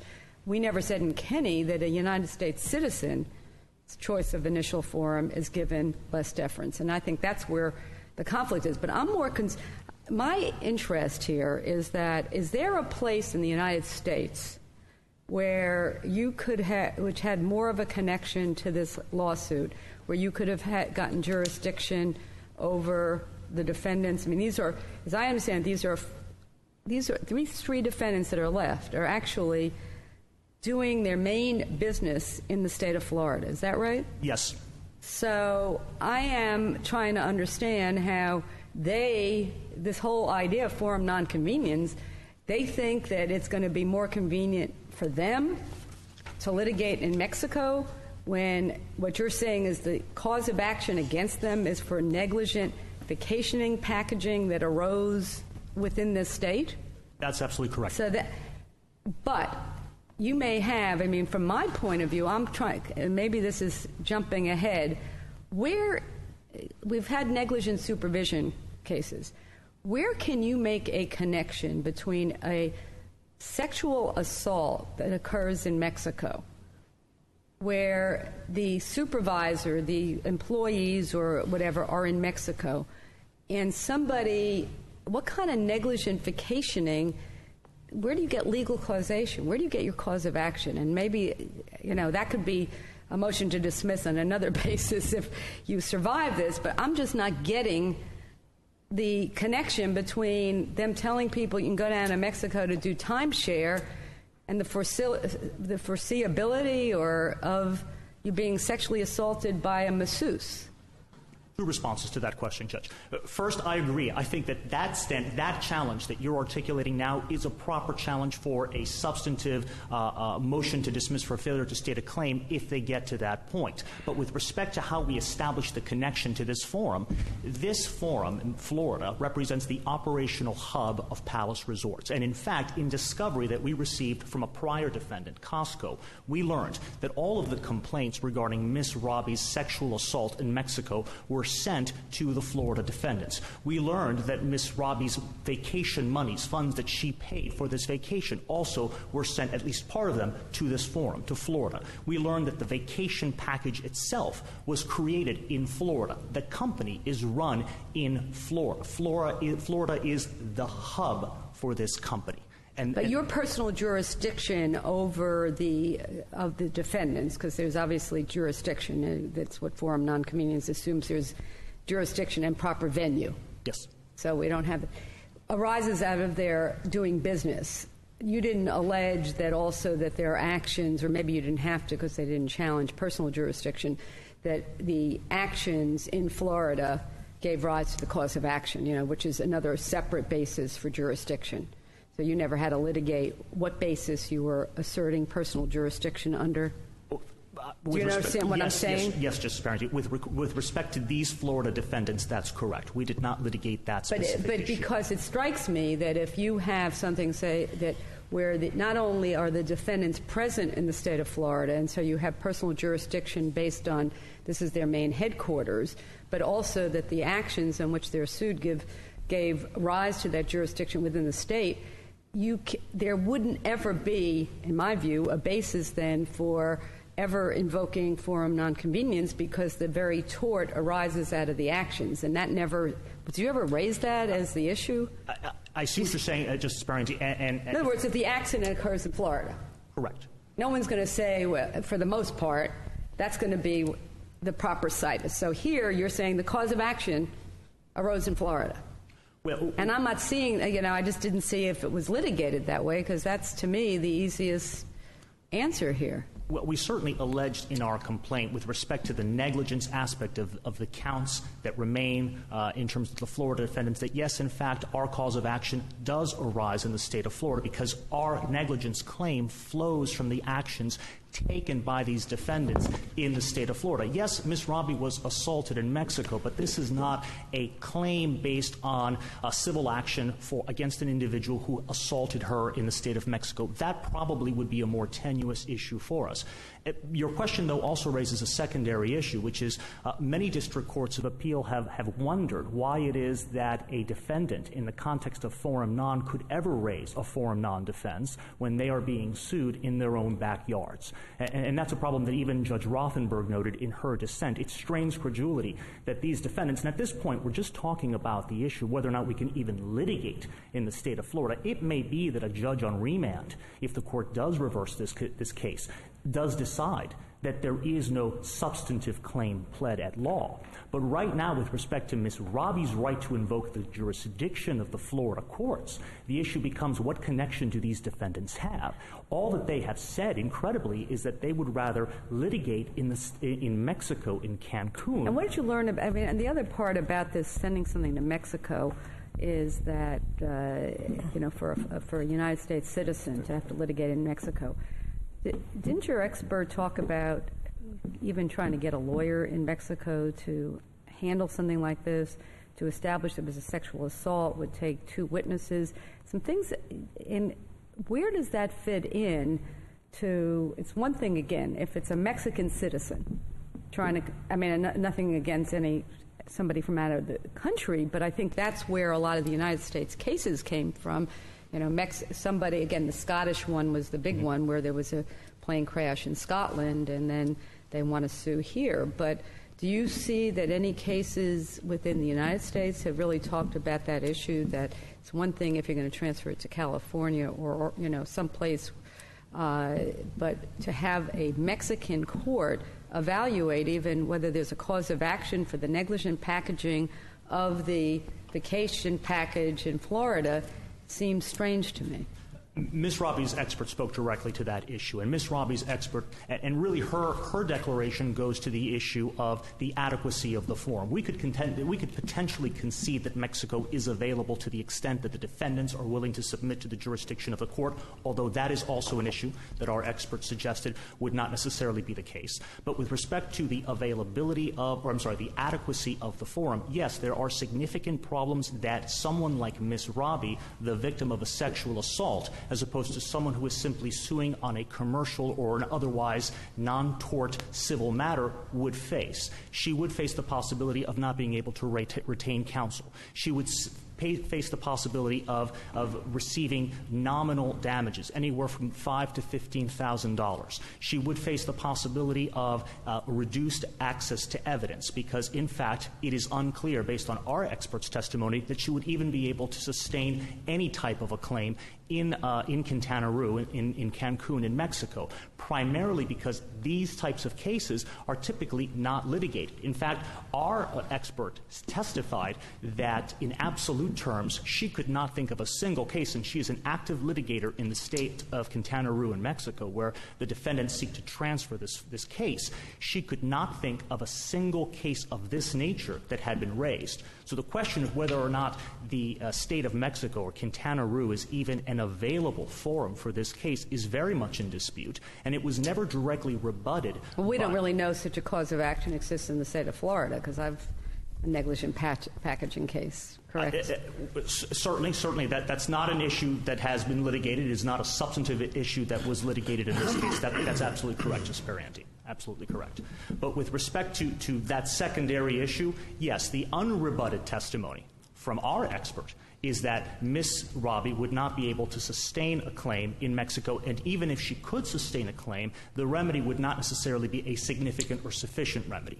Now, well, it makes, again, if your claim really, again, we have to assume a cause of action for this purposes of this discussion, it doesn't even make sense that Mexico would have a particular interest in how a business doing business in Florida would market its vacation to citizens of the United States. And if they do have an interest, it's a minimal interest at best. Well, their interest might be that they want that to occur because it's a resort that they want Americans to come to. Absolutely. And Palace's resort, or Palace's business, is based upon that. They run the timeshare operation out of Florida as opposed to Mexico because the individuals that they are courting for these timeshare sales are United States citizens out of Florida. Palace Resorts runs 70% of its U.S. business. And so the interest of this state in ensuring that Palace Resorts provides a non-negligent vacation package, assuming that ultimately is established at a motion to dismiss on the question of a claim, whether we pled a claim, is significant with respect to our question here today, the contacts, and whether or not this case, this forum, the public interests, militate in favor of keeping this case in the state of Florida. I see that I'm into my rebuttal time. I would like to reserve the remaining time. Thank you. Thank you.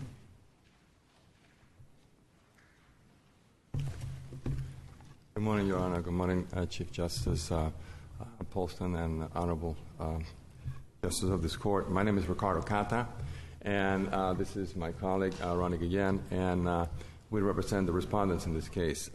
If I may, I would like to go back to your question for a moment. I don't think there is any conflict shown, direct conflict shown. In fact, the cases that we cited from the 3rd District, which were in place after Kenny and before this decision, Hilton International versus Carrillo. You have a citizen of the United States who there was a terrorist attack in Egypt, and there was Hilton International had a big operation in Miami at that time, and the court, after examining all of the factors, weighted all of the factors, sent the case back to Egypt. The same thing with Kerstin International versus Resorts versus Reigns. Well, would you give us the facts in Kenny? Where was the plaintiff from? In Kenny, Kesna maintained a marketing office in Florida. Mm-hmm. The office activities had nothing that was a finding to do with the accident in the Bahamas. I believe it was a boating accident, if I remember correctly, in the Bahamas. Plaintiffs were residents of Illinois.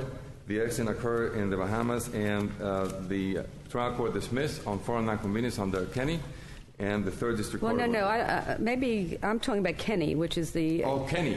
Yeah, the conflict case. I thought that's what we were here on, is that Kenny was involved. It's a dispute about workers' compensation insurance premiums. Right. And where was the plaintiff from? I believe, Your Honor, if I remember correctly, the plaintiff was from, I want to say New York or Northeast. Yeah, and didn't we hold in that case, and we adopted a rule that said that the plaintiff's choice of forum should be entitled to, let's just make sure, it's that finds weighing in a balance a strong presumption against disturbing the plaintiff's initial forum choice. So unless the case and the rule were all dicta, it couldn't be dicta because the plaintiff was not from Florida. That's correct. It was from this country, and they said that plaintiff's initial choice of forum is entitled to great deference. They didn't say it was less deference because they're from New York. Well, that's what the cases since then have held. Not from this court. Your Honor, but the Kenny decision said that presumption can be overruled and could be defeated.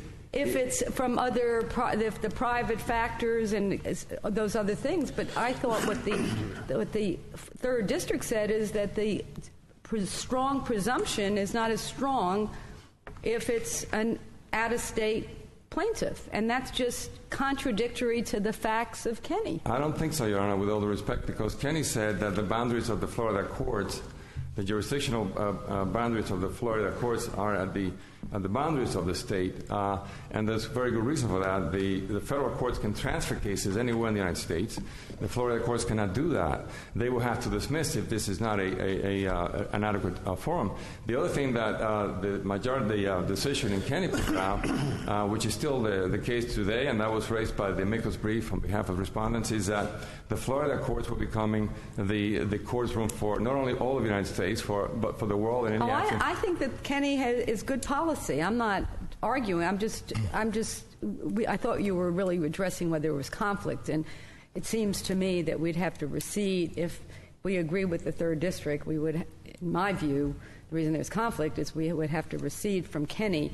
And I understand there are cases from other appellate courts after that. But could you, assuming we get through the conflict issue, do you agree that the defendants now, there are 3 defendants left, that they are all primarily based in Florida?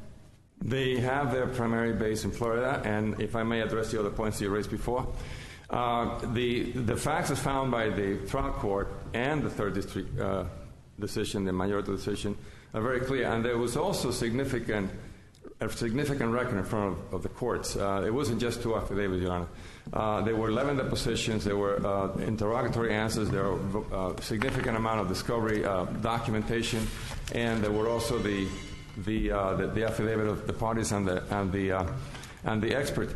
The fact is that Traco Inc. had nothing to do with this case. That was found very clearly by the trial court and the 3rd District Court of Appeal. Traco Inc. is a travel agency. It had nothing to do with this case whatsoever. Well, it wouldn't have, if it doesn't have anything to do with the case, it won't have anything to do with the case in Mexico either, will it? That's correct, but I'm just saying what it was found. So they should be dismissed. In other words, I guess my problem about it is that if there's no cause of action, and I'm skeptical about it, seems to me against Florida corporations that are primarily doing business in Florida, seems to me the Florida courts are in the best position to determine that. So if your clients really had nothing to do even with the packaging of this vacation, that's then either summary judgment or a motion to dismiss for failure to state a cause of action. It's not a reason, because that's preliminary, to transfer it to Mexico, for Mexico to decide whether Florida would recognize a cause of action for negligent packaging against Florida corporations primarily doing business in Florida. See, that's where I think that we may be crossing. I was going to get to that. Okay, because what I was trying to point out is that really the one respondent that is involved directly with vacationing, marketing promotions in the United States is Palace Resorts, Inc. And that's the point I was going to make. Palace Resorts, Inc. had nothing to do, had no contact whatsoever with the petitioner, and that's on the record before they were enacted. But isn't that a basis to either a judgment on the pleadings? Okay, I'm sorry. I'm just not seeing how that has anything to do with the forum. If you look at their amended complaint, which is the pleading from the trial court and from the 3rd District, I'm in front of you here, what they're alleging on count 6 of their amended complaint, their only account against our clients, which also included the Mexican defendants, is that they were negligent for not inspecting the spa in Mexico. They were negligent for not investigating the masseuse in Mexico, for retaining the masseuse in Mexico. Everything that they allege against my clients in Florida has nothing to do with Florida, has nothing to do with what they did in Florida. It doesn't even really have to do with anything with vacation packaging, whatever that is. I never heard of that before. It really has to do with what allegedly they didn't do in Mexico. And that's why the trial court found that in order to litigate this, we have to be in Mexico, because all of the records of the masseuse, the hiring, the training, the retention, all of the investigation by the police, all of the investigation by the crime section, there was a significant amount of interest, contrary to what was said before. But are those really the kinds of things that you need to demonstrate in order to show, assuming there's a negligent packaging of vacation things, isn't it more important as to what they did putting the package together as opposed to what happened after she got to Mexico? No, Your Honor, with all due respect, I don't think so, because this is a vicarious liability claim. No matter what they call it, and the 3rd District put a finger on it, it's a vicarious liability claim in tort against my clients for what happened in Mexico. But if you have no control, if your defendants have deposition testimony and it is uncontroverted that they had no control over who was hired, then that is again, I don't want to, whether it's judgment on the pleadings, motion for summary judgment here.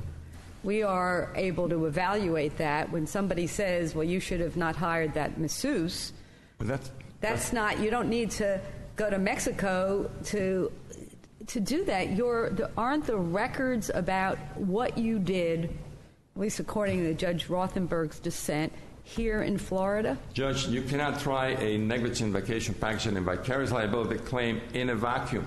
You have to try it in contrast with what happened. Well, you in want Mexico. it to be tried. I'm sort of giving you the out that I think you could get it either a summary judgment or judgment on the pleadings, because I don't see where where the lawsuit is that needs to be tried in Mexico. They want to try it, Your Honor, and we're always saying, and the trial judge agreed with that, and so the majority in the third district, if you want to try a vicarious liability tort claim against a Florida client for what you are alleging happened only in Mexico, there's no allegation of anything happening in Florida, then you need to try that case in Mexico. That's where all the facts are. That's where all the witnesses are. That's where all the documents are. You're talking about retention. You're talking about screening of the masseuse, hiring the masseuse, supervising the masseuse, because that's what they're alleging, that we negligent, didn't inspect, didn't warn. There's no indication that she even talked to us. In fact, it was Costco Travel, not Palace Resorts Inc. or any of the respondents who suggested to the petitioner that she goes to the Moon Palace. It wasn't our clients, and whoever accosted her in Mexico, as she alleges in the count, was not us. She's saying it's people from Palace Premier, which is a Mexican entity. Everything that she's alleging in order to allege the vacation packaging against our clients, it's based in Mexico. Every fact, every record, everything is based in Mexico. That's what the trial court found. That's what the majority of the third finding, as I understand, there was no evidentiary hearing. Well, I mean, there in was other not words, an evidentiary hearing, and none is required, but there was a significant record developing in front of the judge. Can't we look at that record and look at what Judge Rothenberg said, which has now been established? The plaintiff is that Miami is the operational, managerial, and marketing center for the entire Palace Resorts Group, and that the Florida defendants control marketing, sales to individuals, groups and travel agents, timeshare, customer service, press relations, and finance for the entire Palace Resorts Group. They manage the entire U.S. market, which represents 70% of the business, and the president lives and works in Miami. The Florida defendants employ nearly 100 employees in Miami, and further states that the Florida defendants and Ms. Rodriguez now admit that the allegations that were previously made about whether any money was made off of this, they admit are false. Now, that's some pretty serious stuff from this, the record in this case. Okay, that's what Judge Rothenberg found.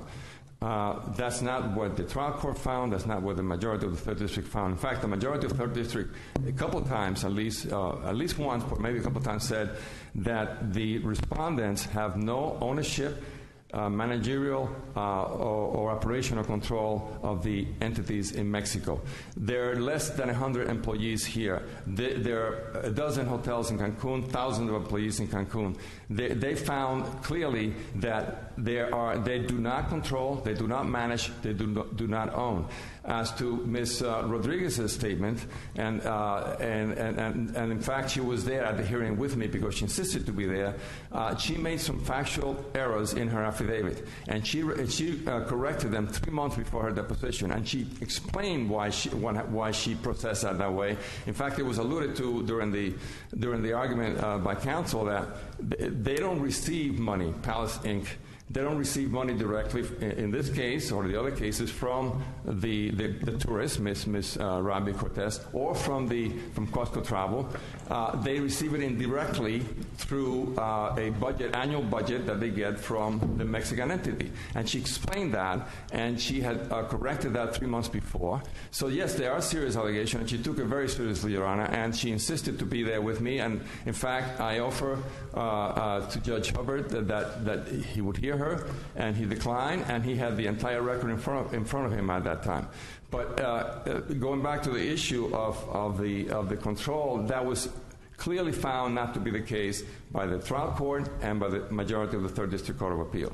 Now, Judge Rosenberg differed with that, but that's the definition of whether or not there is an abuse of discretion, whether reasonable persons can differ. The trial court found that all of the key factors have been considered and weighed in favor of dismissal. I don't understand. If you don't control or manage or have anything to do with Palace, and the record reflects that, wouldn't the alternative have been move for a judgment on the pleadings in favor of your clients based on the undisputed evidence that they had nothing to do with this sexual assault, they had nothing to do with hiring this masseuse, they had nothing to do with the management down in Mexico, and it's the end of the case, but it's ended in Florida. No, Your Honor, I think that the way they're suing us for something that happened in Mexico, by their own pleading, everything that they're alleging against us happened in Mexico. The hiring and so forth happened in Mexico. We're saying if you want to sue us for that, we have no control over that, but if you want to sue us for that, in order for us to prove that we were not negligent, you need to try that in Mexico. And going back to your previous question, Your Honor, about the cause of action, if I may, this is not a criminal prosecution that will take place in Mexico. This is not a prosecution by an action that would require to prove whether a sexual assault happened or not. In fact, their own expert, Ms. Avaya, said that she can prove that by her own testimony and by the testimony of third parties. Our expert, Mr. Garcia Pimentel, said the same thing. In fact, in his response to Ms. Avaya, which we filed on October 2nd of 2009, he specifically said she could prove that through her own testimony because it's a vicarious liability action and the testimony of the police and other witnesses.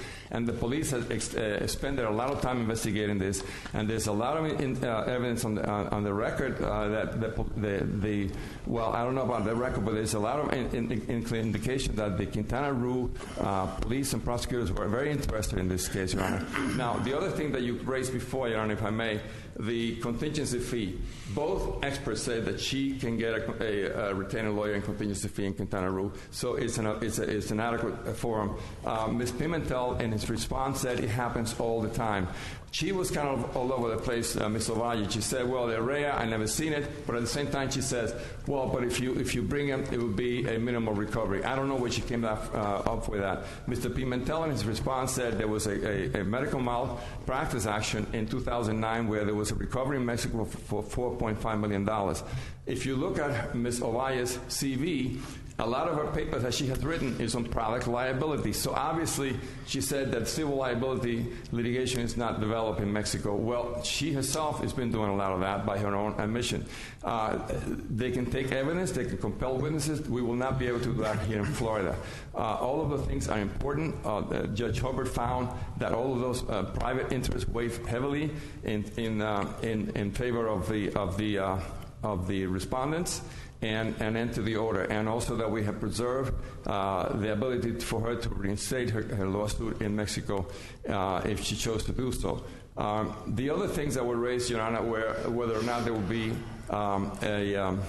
an evidentiary hearing, and we stated in a brief that first of all, no evidentiary hearing was requested by a petitioner, and there's no case law that decided that an evidentiary hearing will be required on a foreign nonconvenience hearing. The hearing was 1 hour and 20 minutes long, extensive briefing, extensive record. The other thing they said is that there should have been a de novo abuse of discretion, de novo review. That's a very narrow exception of the Third District Court of Appeal, and the majority of the decision itself found that in this case, because the trial judge had considered all of the key factors, no abuse of discretion and de novo review was required. And the other thing they say is that a lot of the things they raised for the first time on the petition for a hearing on the third DCA, not in the initial brief, is that the trial judge violated the Privileges and Immunities Clause of the U.S. Constitution. We cited cases, I believe it was Douglas and Mayfield from the U.S. Supreme Court and from about a dozen states, including California, where a lesser deference is given to a plaintiff, an out-of-state plaintiff, a U.S. citizen, out-of-state plaintiff. A lesser deference is given by the forum state chosen by the plaintiff if he or she is not a resident of that state. And there's nothing unconstitutional in the context of a foreign nonconvenient dismissal in that scenario. We also approved the public interest factors weighed heavily in favor of dismissal, and that was found by the trial court and also by the majority in the Third District Court of Appeal. So I think that we carry our burden. It was found to be the case by the trial judge and by the majority of the Third District Court of Appeal, and I think that deserves significant consideration. And again, going back to the abuse of discretion standard, which is what we have here, different persons can differ. That's the very definition of whether or not there is abuse of discretion. We believe that there was none, and we believe that the only way that we could defend this cause of action that they have alleged against our client solely in Mexico, nothing here in Florida, it would require for us to be able to defend it in Mexico, not here. Otherwise, we'll be litigating the case in Mexico and bringing the evidence to Florida. But the allegations really are related to acts that occur in Florida, correct? Well, but no. Excuse me, Your Honor. The allegations are that we failed to inspect the spa, that we failed to warn the plaintiff about the masseuse, the vendor, and the spa. Those allegations in the amended complaint, count 6 of the amended complaint, speak only about Mexico. And in fact, they incorporate all of the other factual allegations in that in the opening line of that count 6, and all of the factual allegations that they set forth clearly and only talk about Mexico. Everything related to Mexico. It seems like those would be business actions taken, though, by your client in Florida. And to that extent, it would go to the public interest of Florida to make sure that there are not tortious acts occurring within the state. Your Honor, there's nothing showing that any of the actions that they're alleging in the count 6 were taken in Florida. Everything that they allege in count 6 of their amended complaint, they allege happened in Mexico. And that's the beginning of the analysis for the private interest, is the pleading of the plaintiff. What are they saying, and where are they alleging that things took place? Is that a question of fact that's missing in the case? I don't think so, because they allege that. That's what they have alleged. They have alleged that we did all these things in Mexico. So we have to, the private interest factor has to be, if they're alleging that we did the things in Mexico, then that's where the matter should be tried. Thank you, Your Honor.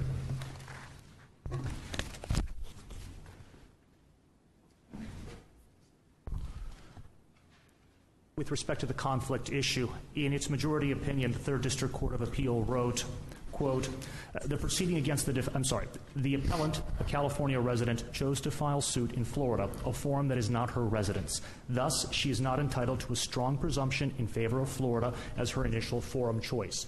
That is not the law. It is not the law as articulated by this court in Kinney. It is not the law as articulated by federal precedent. But Kinney wasn't addressing that kind of factual circumstance, because in Kinney, there were two corporations that actually had activities going on in Florida. Both the plaintiff and defendant had offices and operations in Florida. Isn't that the facts that they were addressing there? Well, actually, Your Honor, I would disagree to the extent that Kinney and Robbie are entirely distinguishable, because both defendants in Kinney and defendants in Robbie do have significant operations in Florida. Actually, the defendants in Robbie, as alleged, have more significant operations in the state of Florida. Well, the point was that the plaintiff also had connections with Florida and had an office in Florida and operations in Florida. And that's very different from the plaintiff in this situation, who, so far as we know, has no connection at all with Florida. But Kinney did not limit its holding with respect to the plaintiff's choice of forum to those specific facts. In fact, it expanded it by incorporating federal precedent to the extent that it harmonized with the principles in Kinney. The problem, and I would agree with Justice Pariente, that Kinney works. But what's happening in the state of Florida right now in the lower courts is that Kinney is not being applied as conceived by this court. What we have is nothing more than a balancing of accounts. Courts are looking at two sides of a single piece of paper. How many witnesses here? How many witnesses there? How many documents in the foreign jurisdiction? How many documents in the local jurisdiction? That's not how Kinney was conceived. It is not how you balance, for example, the private interest factors. In fact, what many of the federal courts speak to, and Judge Moreno has spoken to this issue in the Southern District of Florida, is with technology, for example, the question of where the documents are becomes a non-issue. The question of what language the documents are becomes a non-issue. Witnesses become a non-issue because you can use technology to obtain their testimony and show it to a jury. But that's not Kinney. And let's assume that you're correct on your analysis of Kinney, and let's assume that there is jurisdiction. But your opposition makes, very clearly the point, and I don't know how it could be contested, is that the underlying facts of what happened to the plaintiff occurred in Mexico. You cannot try this case in a vacuum.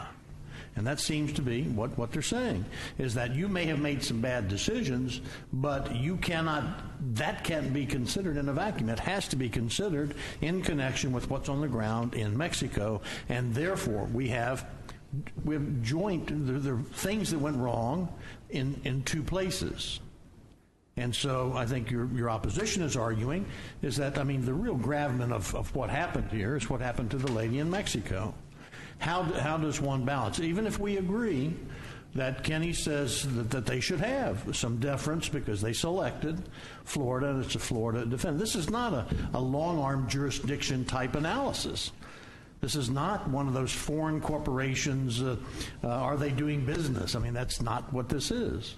So how does that analysis take place here? Because it's inescapable what they say is that the underlying harm, the bad acts, at least half of them, and the direct acts on the plaintiff occurred in Mexico. Help with that analysis. How do we walk through that? Justice Lewis, I have two responses to that question. The first is, it is conceded that Ms. Robbie was assaulted in Mexico. Well, I don't know. For the purpose of this litigation? Well, I concede that this action took place in Mexico. Well, maybe it didn't happen at all. They may say this didn't happen. So you're going to have to prove that something happened to her in Mexico. Absolutely. Okay. Absolutely. All right. Let's start with that premise. The first response is, it is correct that there are difficulties facing both sides. But in balancing the challenges that both plaintiff and defendant face in this international dispute, Ms. Robbie's choice of forum still tips us over the edge and takes us to Florida if the private interests, if we can say that the private interests are in equipoise, if both sides are going to face challenges, and they are, conceivably, although I would suggest to the court that the way that my colleague Mr. Cotta paints the picture is not so grave with respect to defending this lawsuit. Here's an excellent example of why this case belongs in Florida. When Ms. Robbie reported her assault and she contacted Costco, who was originally a defendant in this case and who sold her that package, who did they contact? I understand your argument. They came to Florida. Yeah. They contacted the Florida defendants. The Florida defendants managed that investigation. The Florida defendants received significant amount of discovery with respect to that complaint. But that's all after the fact. The point being is that they're arguing is that if they did something wrong, it happened before this lady went to Mexico. Yes. All right? And so then she's allegedly attacked in Mexico. And the facts of the harm, the devastation on this young woman are occurring in Mexico. The fact that it's reported later to Florida, is that entitled to a heavier balancing when it comes down to the public interest as to how this should be? Justice Lewis, how should be handled? Justice Lewis, as you said before, first, it's their pre-act conduct that I think is relevant and creates a tie to this jurisdiction. Second, it's their post-act conduct that creates a tie to this jurisdiction, both how they packaged this vacation and then what they did after they were alerted to the fact that this particular package had resulted in Ms. Robbie's injuries. I see that my time has elapsed. I thank the court very much. Thank you. Thank you for your arguments. The court is adjourned till tomorrow. All rise.